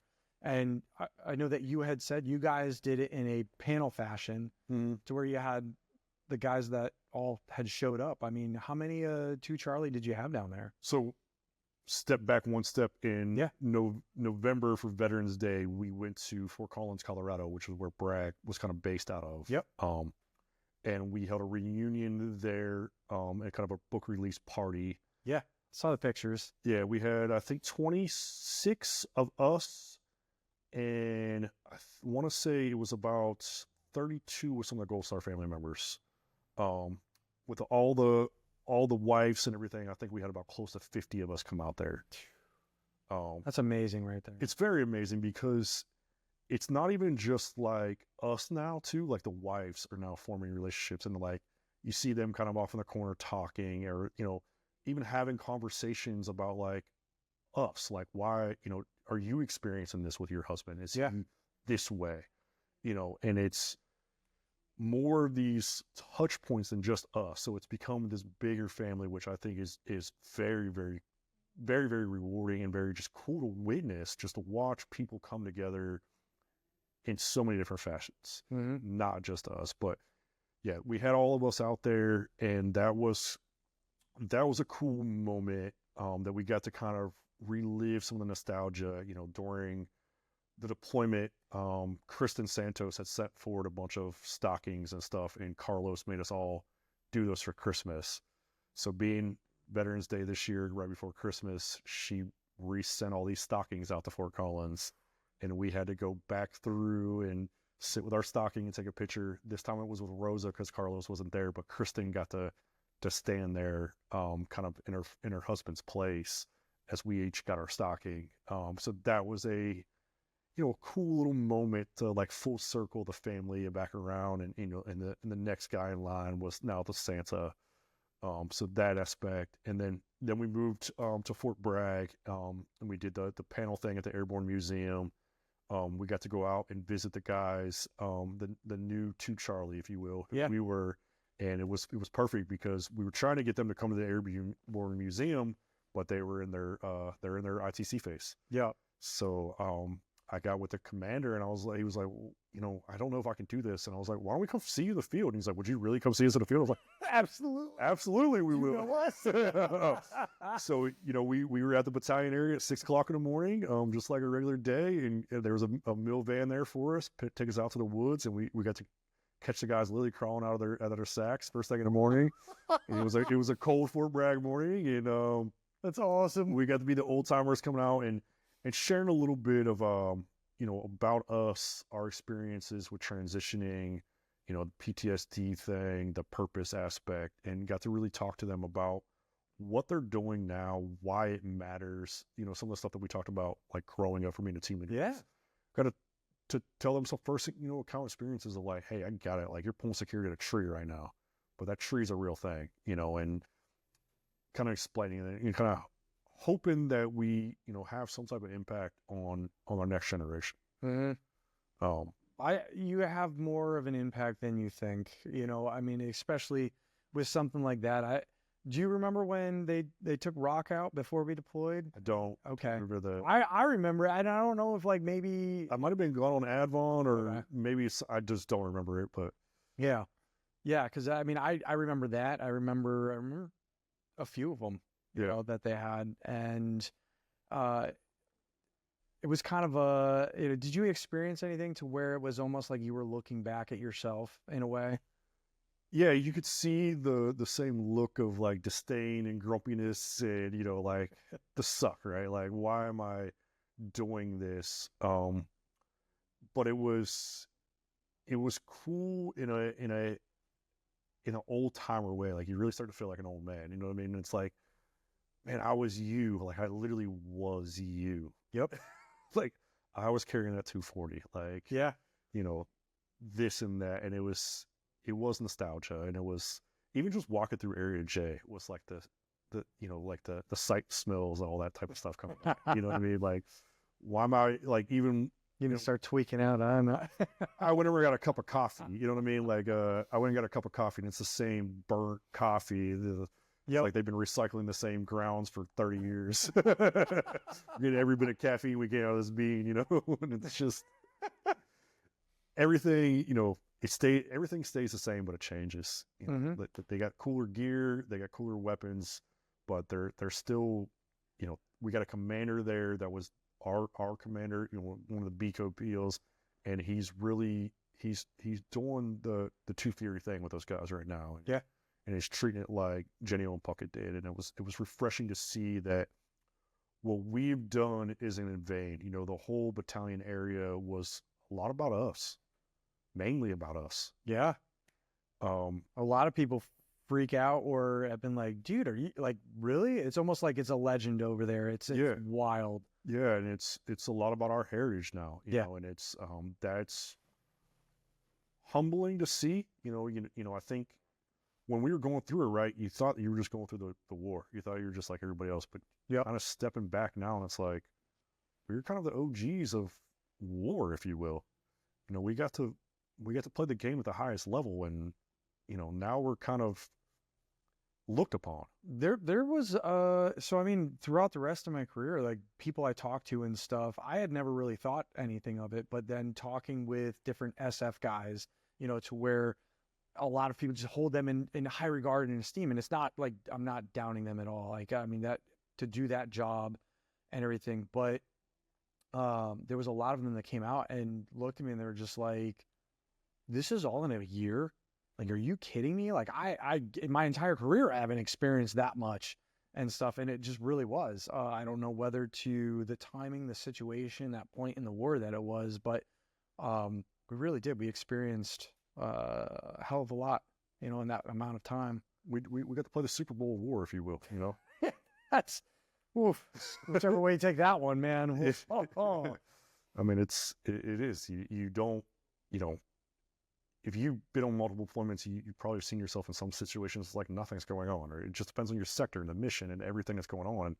And yeah, the SF guys, like they've had some cool missions and they've done some great things, but there's also had a lot of BS missions and a lot of stuff that they are like, why did I do all this to do this? You know, I mean, I have a friend from high school. She married an SF guy that was actually in the 101st that replaced us. Mm-hmm.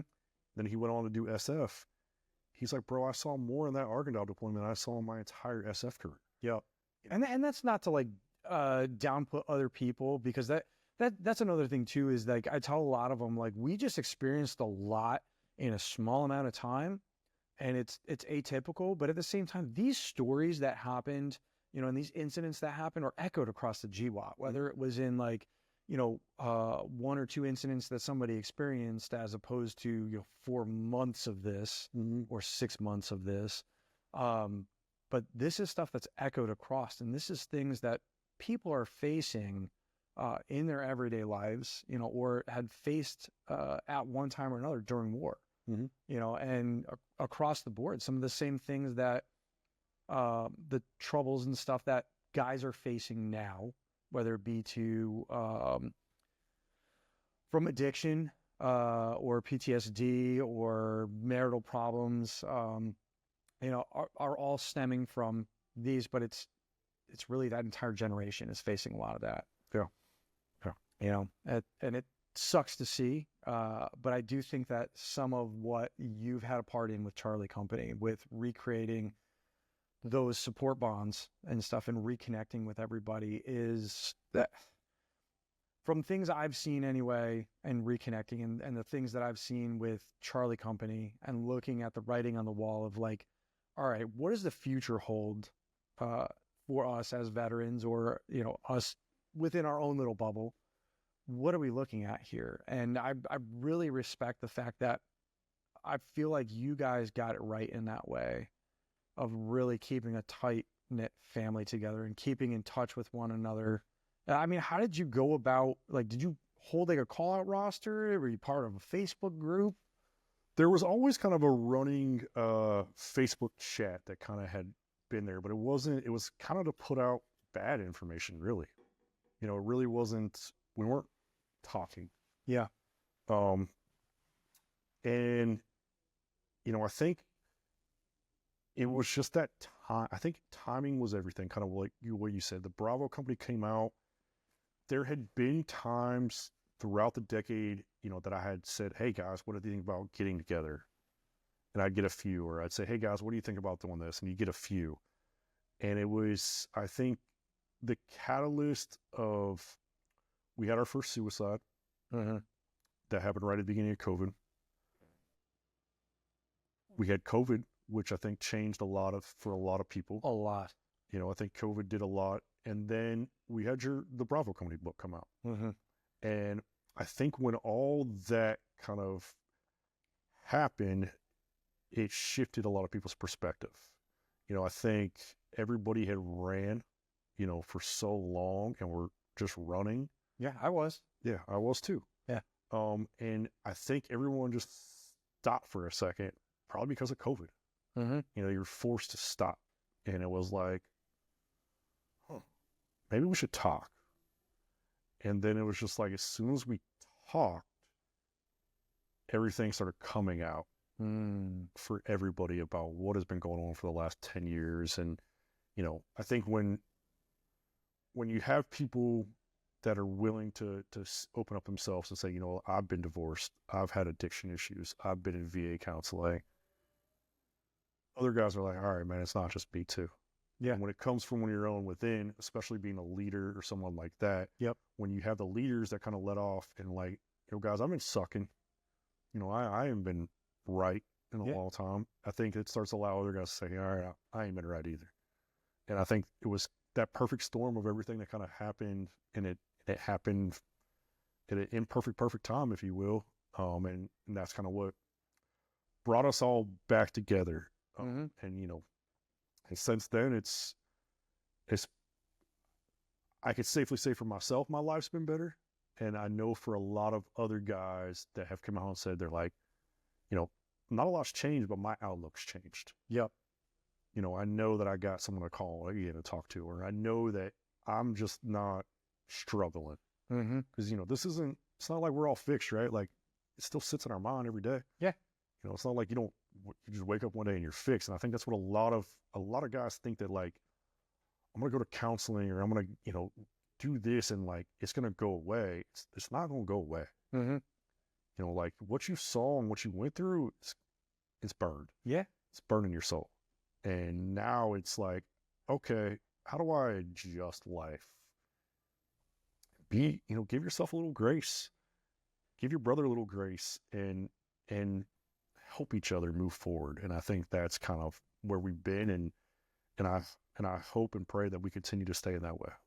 I mean, that there is a feeling behind all this. There really is. I know, you know, like you were saying, COVID changed a lot of things, and one of the biggest things with other veterans, at least, you know, and someone with myself, like we have a tendency to self-isolate, Mm-hmm.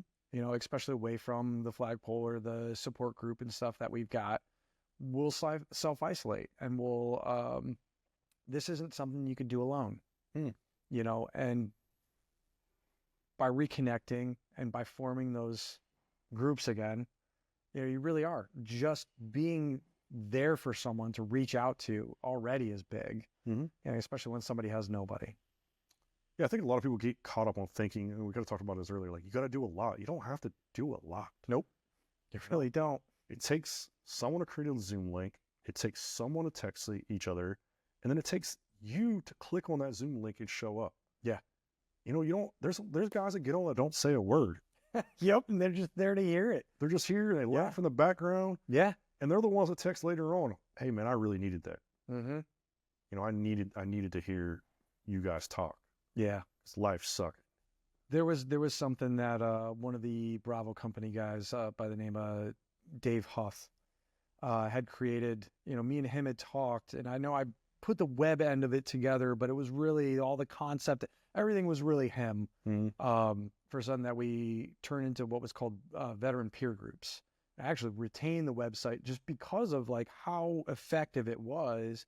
I know we've stepped back from that, but people have still continued to talk. But I really do hope that in one way or another we sort of revive it, because, like you're saying, that exact same thing. When you get the guys together, there's just something there. Mm-hmm. You know, anybody from Two Fury, anybody from that battalion, anybody from that conflict, or just veterans in general, there's a different energy there. Yeah, it's a trust factor. The trust factor is there, and when you're able to speak freely with one another and not be judged or worry about what's going to happen in your life because you said the wrong thing, then it allows you to get stuff off your chest.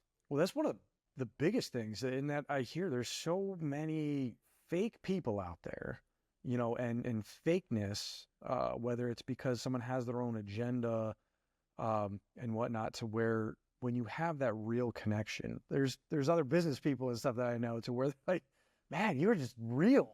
Yeah. You know, and I've heard that about other veterans. Man, I like being around veterans or hearing that, and because they're real, they'll tell it how it is. And it is that there's something to that genuineness out there, to where they know that it's not part of an agenda and it's someone who actually gives a shit. Sure.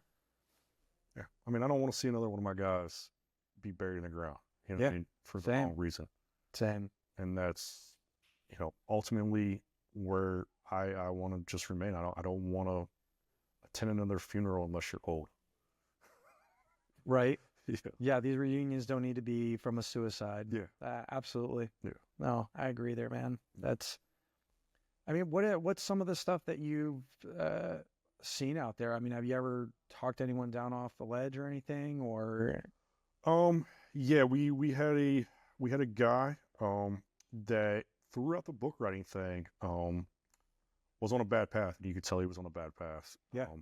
The irrational calls, you know, the irrational weird text messages, you know, the weird stuff that's coming out. Ultimately, he was suicidal. He didn't want to admit that he was suicidal, even though they're like, bro, you're suicidal. He ultimately got drunk one night and came home and turned a gun on himself and shot himself and didn't even know what happened when he woke up. And it was just, he got himself down so many wormholes and would hit that bottle. And when you hit that bottle, he turned into a different person. And, Yeah. you know, unfortunately he attempted. I know there's been a couple other guys that have said that they've thought about it. I mean, hell, I've considered killing myself. I mean, you know, it's not something I'm proud of, but I mean, you get so low sometimes because, you know, you lose so much, if you will. Mm-hmm. And it's like, what else do I have left? You know, why am I still here? Yeah. I'm just a burden on everybody else. And I think that's where some guys get so far down, and they don't think to reach out, or they think that they're reaching out as burdening other people or whatever it is. And you ultimately do it because you think you're helping. Yeah. Yeah. I'm not part of the team doing anything anymore. I'm just existing. Fuck this. Yeah. You know, it's not worth it anymore. The struggle. Yeah. Yeah. The struggles. Why am I struggling? You know, man, like, yeah. So, yeah, I think across all the bowels, I mean, the addiction, the drinking, the divorces, you know, I think we've had many guys in jail. We've had one guy in jail, which was a funny story because I got contacted. Somehow he was in jail in North Carolina. He was in 2 Charlie, ended up getting moved out during the middle of deployment to 3 Charlie, I think. Got himself into a situation, and he was one of the ones I was pretty hard on him when he was in. And he got arrested, and a group got in touch with me to go help him out because they could get him some counseling and get him basically out of the jail situation if he took some of this counseling. Yeah. So I got tasked with the paperwork, and I go show up at the jail, and he comes walking in, and he's got the cuffs on, and you know, he got his you here?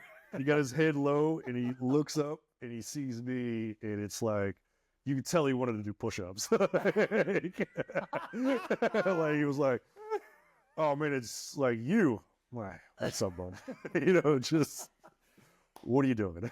But I mean, you know, on that end, you know, from someone who was scuffed up by you and stuff, but then here you are bailing him out, you know, one way or another. Yeah.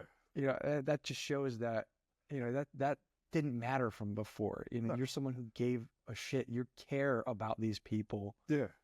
I mean, we all, you know, hell, I could have been arrested many times over the last decade, you know, for I mean, both, man. doing, you know, getting to the bottom of the bottle and doing some wrong stuff. And just thankfully, you know, I've been arrested once, but thankfully, It happens. Yeah. It happens. Thankfully, you know, I've been lucky. So I walk it out like, hey, you got yourself in trouble, man. Like, it is what it is. Like, here's your out. You know, I need you to sign this out. Yeah. And you're gonna go get yourself some help, and you're good, or you're just sitting here and suffer. You know, and be thankful that you got some people that are willing to help you. So I suggest that you go sign his paperwork. And that was it. And from all accounts that I know about him, he's done well since then. And you know, he got him some life back in this situation. So yeah, I know that you know, a lot of what you were saying there, the addiction. You know, I've seen some of that end too. Did you ever see anything from? I know the guys that I've seen it from, a lot of them seem to stem from the ones that ended up in Walter Reed, you know, or in the VA system and prescribed opiates for pain. Yep. Same deal with. Same day. Yeah. With guy that got shot in the face. When I reconnected with him, and he since fell off the radar. I don't know where he is, but when I had met with him, he had gotten himself clean. But he said he was on a very, very hard road for a long time. It was due to that. He got in, you know, had the oxys, and then once the oxys were taken away, pain was still there. So then came the heroin, and there came the slippery slope. Yeah. And I know another guy that had been on scripts for a long time that he'd weaned himself off. He was an addict, joined the military, got blown up, was basically going back down that path, and seemed like he was able to stop himself, and got himself straightened back around. I think his kids were the biggest impact in that, or he probably would have kept going. But there's definitely that, you know, the VA wasn't always there to help those guys. You know, they were there to, Yeah. you know, kind of fix them, but Put the Flex Seal patch on the. we 100-mile-per-hour taped their legs back together and, you know, told them to roll on. Yeah. And it Doesn't work like that. no, you know, the military does a really good job of building us up, right? They don't do a really job of forming us back to what we need to be in any aspect. You know, Yeah. wounded, retransitioning or anything, they don't take care of you in that aspect. Well, I kind of feel, and I know this is, personal opinion and stuff, but again, we build these support systems and then we go through this traumatic events and stuff together. So we're sort of, in a way, trauma bonded. But it's a support group. You've been through hard stuff together. But, is it really the military's job or the VA's job? They haven't really figured it out. And I know a lot of the stuff that I've been personally looking into, you look at stuff that the Romans did in the past, but also really, quite honestly, my personal opinion, I think the Native Americans had it right. And if you look at what the war parties and stuff would go through once they came back to try to reintegrate into the tribe and stuff, there was an actual specified process to where I don't have it in order, but there's something where you're sitting around telling stories. You are literally talking about the things that happened to you, getting it off your chest with your brothers that went through the same stuff on the battlefield, and you're talking amongst them and other warriors there. And then they go through the sweat lodge thing, which offers, again, like a psychedelic type experience, which I've got that episode out there with that.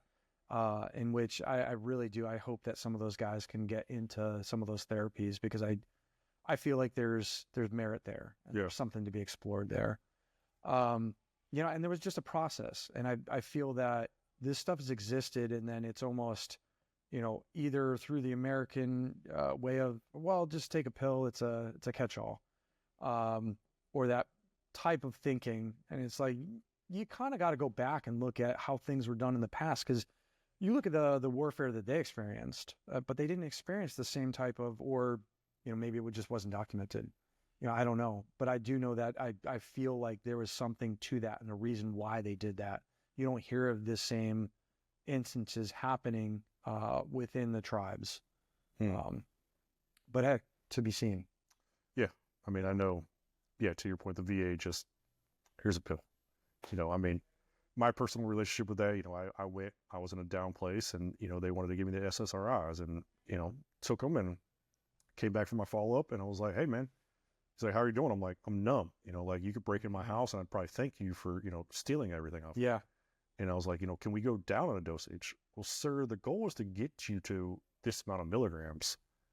And I remember looking at him, I'm like, why is there a goal to get me to any type of milligrams? Yeah. Like, isn't the goal to get me off of these? Whoa. I should be, I should be utilizing these to temporarily, right? Yeah, it sounds like they're creating dependency. Yeah. And he was like, well, no, we want to get you up to this milligram. I'm like, you're not getting me to anything. I'm getting off of these. And he's like, well, we'll give you another pill. Red flag. So yeah, literally, I'm not stupid. I'll go out to the car, Google like any of us. It's the same compound. Different name, same compound. Yep. Done with you, done with the VA, and maybe he was just a bad doctor, but that is, I think, what so many of us experience. Yeah. Is that it's like, here, this will fix it. And for people out there that are listening too, I had someone else out there, and this is proven clinical research, to where exercise and diet are literally just as effective, if not more, than SSRIs. So if you're being prescribed that stuff, just be aware, start looking into it. And I know Warrior Wad is the specific organization that has this clinical info and stuff out there. But yeah, that's crazy to me. Yeah. Like, if you need it, by all means, get it to get through whatever real tough phase that you're going through in your life. I understand that aspect. And I think they have a time and a place, but you should not be on that stuff for the rest of your life. There should not be a reason that you need to be on an SSRI for your entire life. Did you end up going through withdrawal symptoms and stuff too? Yeah, that stuff was rough to go off of. Yeah. Nope. I've heard headaches, nauseousness, all that type of stuff. I had to essentially keep breaking the pills down, and then I would skip a day and got myself to where I felt normal. I wasn't on that long, only a few months. But yeah, they're not. That stuff, that should tell you right there that it's not good for you.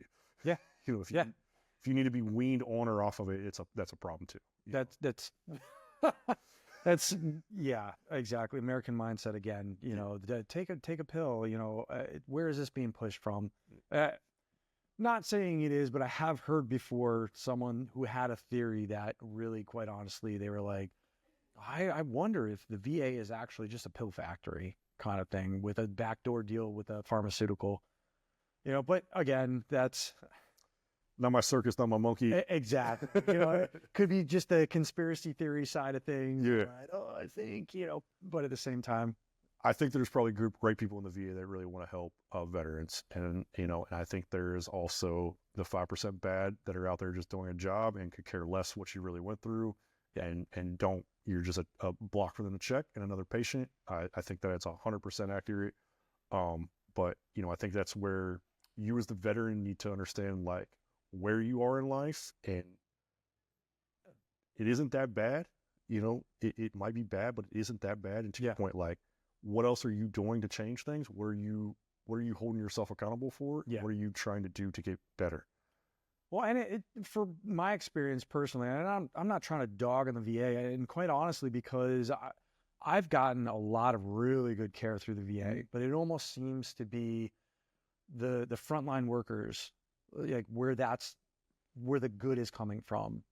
A lot of them are just great people, but then it's when you start getting into the bureaucracy of all of it and the bureaucratic people up there, and then the paperwork end of things, that's when it all just starts falling apart, and you're like, what is happening here? But again, every experience is different, and don't be afraid to push back against the doctor to where you think, hey, maybe I do need a second opinion here. Yeah. So, yeah. So, Dale, what are you up to now? Living life. You know what I mean? I'm a salesman, so I work for a human grade pet food company in the fresh category. I travel a lot for them. I'm a single father. So I spend my time at home, when I'm got my kids doing father things, whether it's working on sports with my kids or working out with them or doing yard chores. So, well, some of the crazy part about that, though, is that I've seen, or at least I even had an interview with someone else that was it Hire Heroes USA that put you on the path to this particular job, or like in that? So I've been fortunate enough through, actually, I guess we didn't divulge all the way through. So when I got off of active duty, I went back to life, if you will. Yeah. I went to college, and I was on a path to, I was actually going to go on the law enforcement route. Mm-hmm. So I have a degree in justice studies. During that time was when the first round of defund the police and everything was kind of going on. And I was getting ready to graduate, and I was like, man, like, do I really want to do this again? Mm-hmm. Do I want to do this and maybe get shot while I'm drinking a cup of coffee? Like, at least I kind of knew that I was going into contact when we were over there. Yeah. So through all that time, I was kind of like questioning myself. And I was working at a pet store. My ex's family owned a pet store, and I was working there while I was going to college, getting my education. And I was like, I don't know. So I developed a relationship with a distributor rep in the pet food industry at that point in time. So when I graduated, he came in one day and he was like, hey man, I want to talk to you. He's like, I know you just graduated. You think you want to come over here and sell some dog food? And I was like, I don't know about that. Decided to take the job because it was enough money, and rolled into that aspect. But during that time of going to school and everything, I rolled back into the reserves because life wasn't working that well. Mm-hmm. My ex wanted to have kids and start a family. I didn't have any access to insurance to make that happen. Wasn't making any really good money. So I leaned back into the military. I also didn't really kind of know what was going to be next. I was like, maybe I need to go back into the military. Yeah. Life isn't completely working out the way I think it's going to. Yeah. During that time, I met a gentleman named Jonathan Severs, and Severs had just started working at Hire Heroes as well. And he was figuring out how to write resumes and kind of counsel people. So we come to reserves a lot of time, and he would put me through mock interviews, and would ask me probing questions like a boss would interview me and everything like that, and started really kind of redeveloping my personal skills for talking to civilians, if you will. So through that, he has written my resume that got me that first distributor job. when that distributor job fell through, they got bought out. He wrote my resume that landed me with a company called The Honest Kitchen, who I worked for about 10 years. And through that time, he rose in the ranks of the higher heroes. And then I recently, just this, in the last year, decided I wanted to make a career change. I was getting stagnant. Went back to the drawing board with him again, and we went through the same kind of conversations and questions and everything that we had done before. And he, he's been a big beacon in educating, me on the skills that we do have that translates over. Because, being an infantryman, especially, or any of those hard skill MOSs, like a lot of the stuff that you do isn't looked right in terms of, like, you can't put down infantry and expect a civilian person to understand what that means. Yeah. But managing people, managing assets, Yep. The different type of skills, planning, all that type of stuff. That we can do. We could do that type of stuff, right? But a lot of us think that all the sexy stuff that we did is what people care about. It's not. I mean, I went into an interview one time and I was telling this guy stuff that I did, and he just thought I was a killer.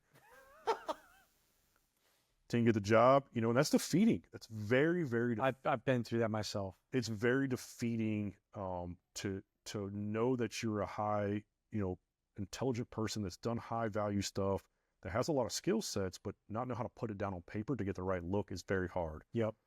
So that organization is an organization that is not out there taking people's money. They truly are writing resumes for service members and spouses. Yep. And curtailing it to the job that you want based off of your skill set. So they will write you a resume for literally any job that you want to go after. And will help you interview for it, will help you know how to dress, everything, and get you speaking the lingo, if you will, to go in and ace your interview and pull out your full assets. And that's what he's done for me, and that's company's done for me. So I've been fortunate enough to be involved with them in a roundabout way over the last 10 years, and really have Severs be a professional mentor.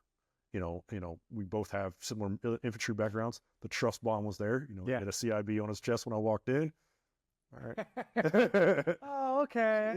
Yeah, I see you got a CIB.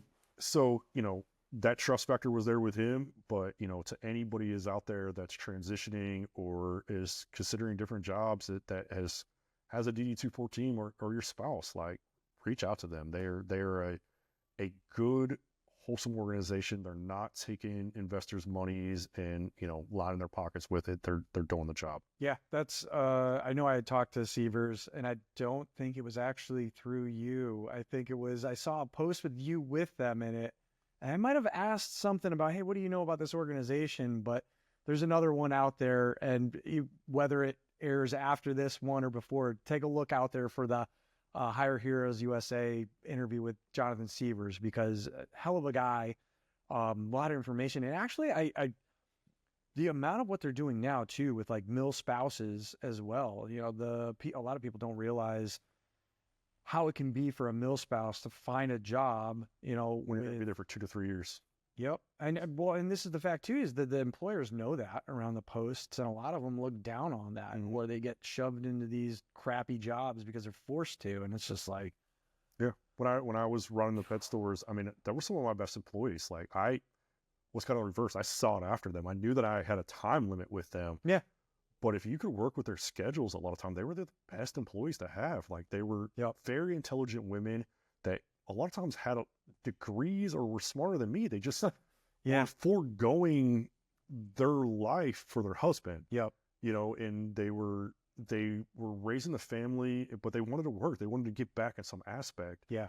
They just didn't have the opportunity, or they couldn't really invest in a career because they were going to be moved in 2 to 3 years. Yeah.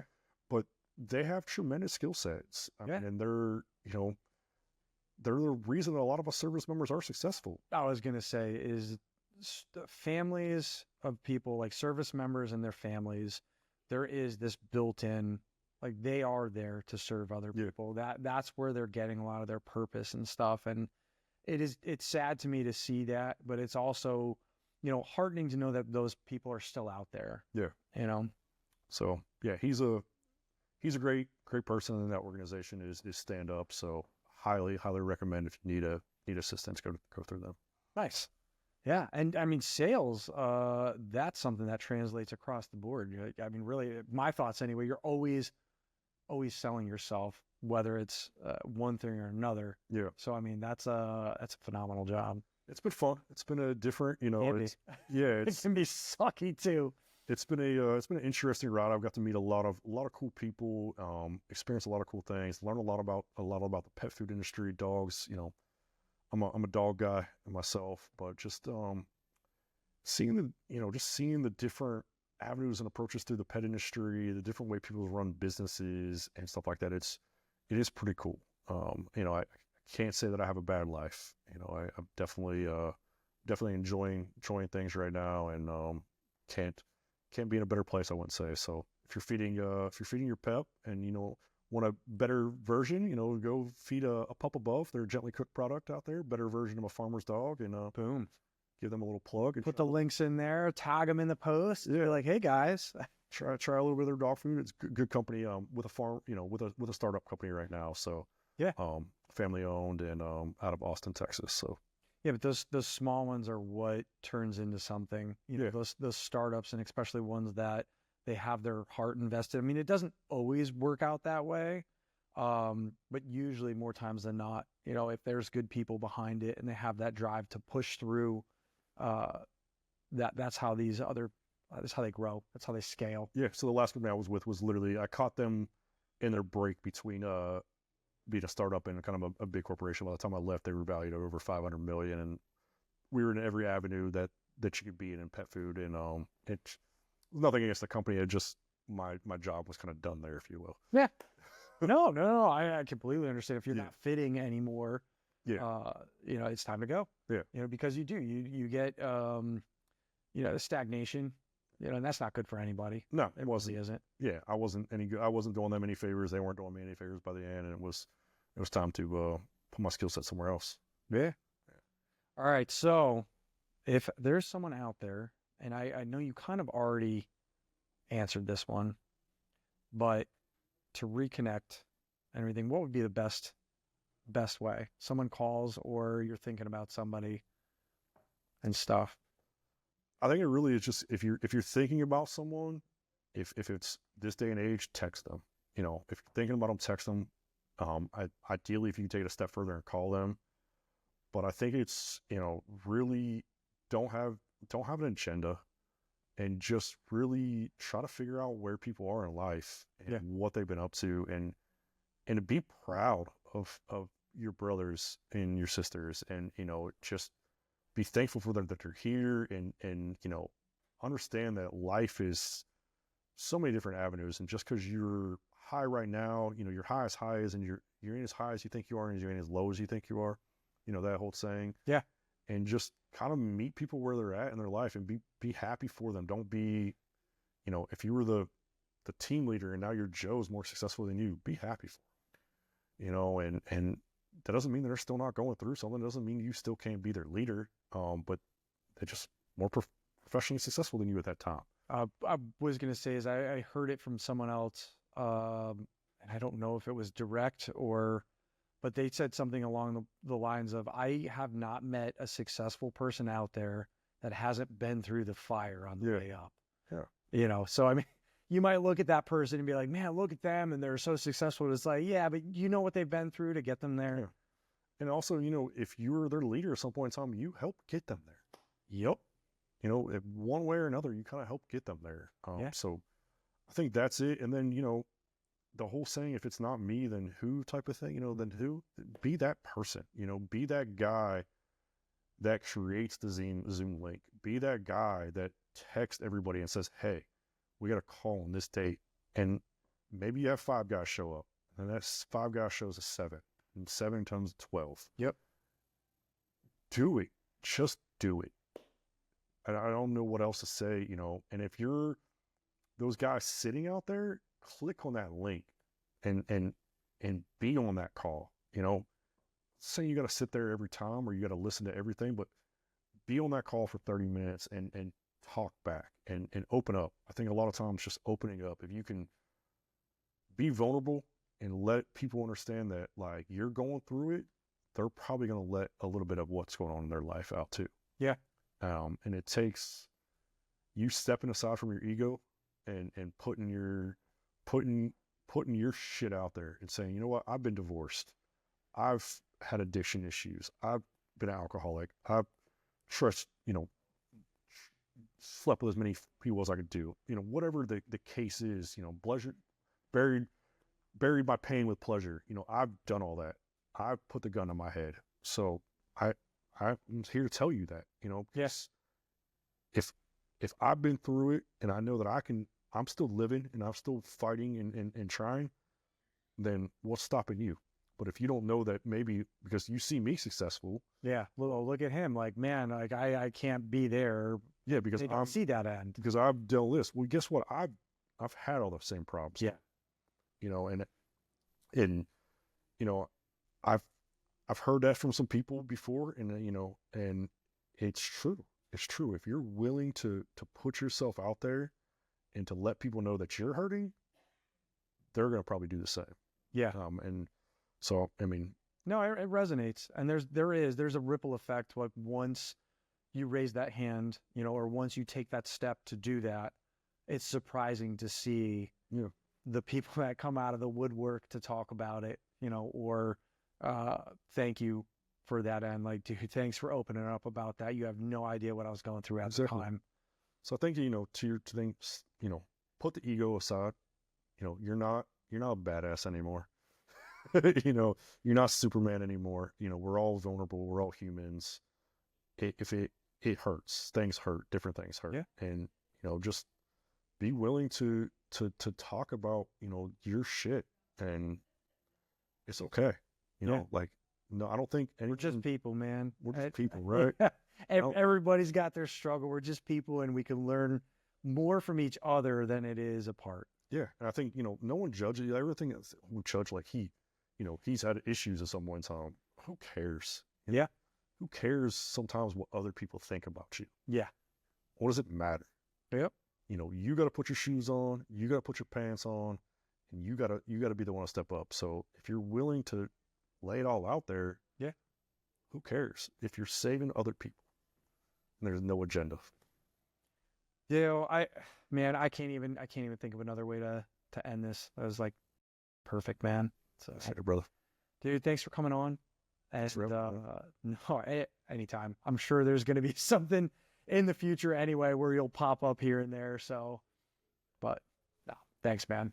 Appreciate it.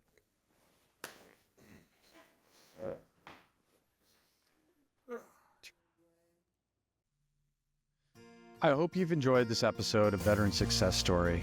If you want to know more about Dale's story and unpackage some of the trials he's been through and what the guys he served with went through within the Argandab River Valley, pick up a copy of The Devil's Playground by Andrew Bragg. Additionally, you can pick up Damn the Valley by myself, William Yeske, and there's a new book coming from the guys that took over that area of responsibility from To Charlie, called The Sons of the Argandab by Joseph Wardnop. These can be found, Casemate, they're all Casemate books. You can also find them on Amazon. But go check out The Devil's Playground. Phenomenal book. It gives you a little bit more of a backstory on what Dale's talking about in these interviews, like some of the things that he's been through, the struggles that he's faced. And it'll make you kind of shake your head and go, wow, this guy's been through so much, but he has such a passion for taking care of the other guys that he was with. And that's really due to a lot of everything that was pushed down from battalion, from us. We had a great leadership team in both Sergeant Major Puckett and Lieutenant Colonel Frank Genio. And they really pushed these guys in taking care of the men, and the men that really took that to heart. We haven't stopped. We haven't stopped pushing. We haven't stopped caring for those around us. So Dale is a guy with a big heart, and you can follow him. I'm going to tag him and everything, but look in the description as well. I'm going to have these books up within there. And pending his permission, I'll also have his LinkedIn profile if anyone's out there wanting to hear him speak or have him come and speak to their leadership team or as a leadership example, I would highly recommend it. He's a very well-spoken guy. And quite honestly, this whole episode was just off the cuff for him. He's never done anything like this before. And again, it's that vulnerability and that leadership quality that was instilled from the very start from the guys at Two Fury. So thank you to them as well, because that gave me some of my base too. But thank you for joining us on this other episode. And again, The Devil's Playground, go check it out. Dale Knollinger, heck of a guy. Thank you again. And the Morrison House, I appreciate us being able to use your facility, you know, that room, that back room. Thank you for setting that stuff apart for us. I really appreciate it. So join us next week. We got a heck of a guest coming on. Follow and subscribe for more, either whatever social platform that you prefer or the podcast. Do me a favor too. If you found the episode useful, give it a rating. You know, whatever platform that you're listening on, follow, subscribe, whatever it is. This is the free one to do. It's fine. It's across YouTube, Apple Podcasts, Spotify. But give it a rating. You know, tell someone else about it. These are little things that take nothing, and it helps me keep the show free for you guys, but it also helps out up the ante, because the more people that are listening, the more possibilities and where I can bring this thing. So thanks again for listening, and this has been yet another great veteran success story.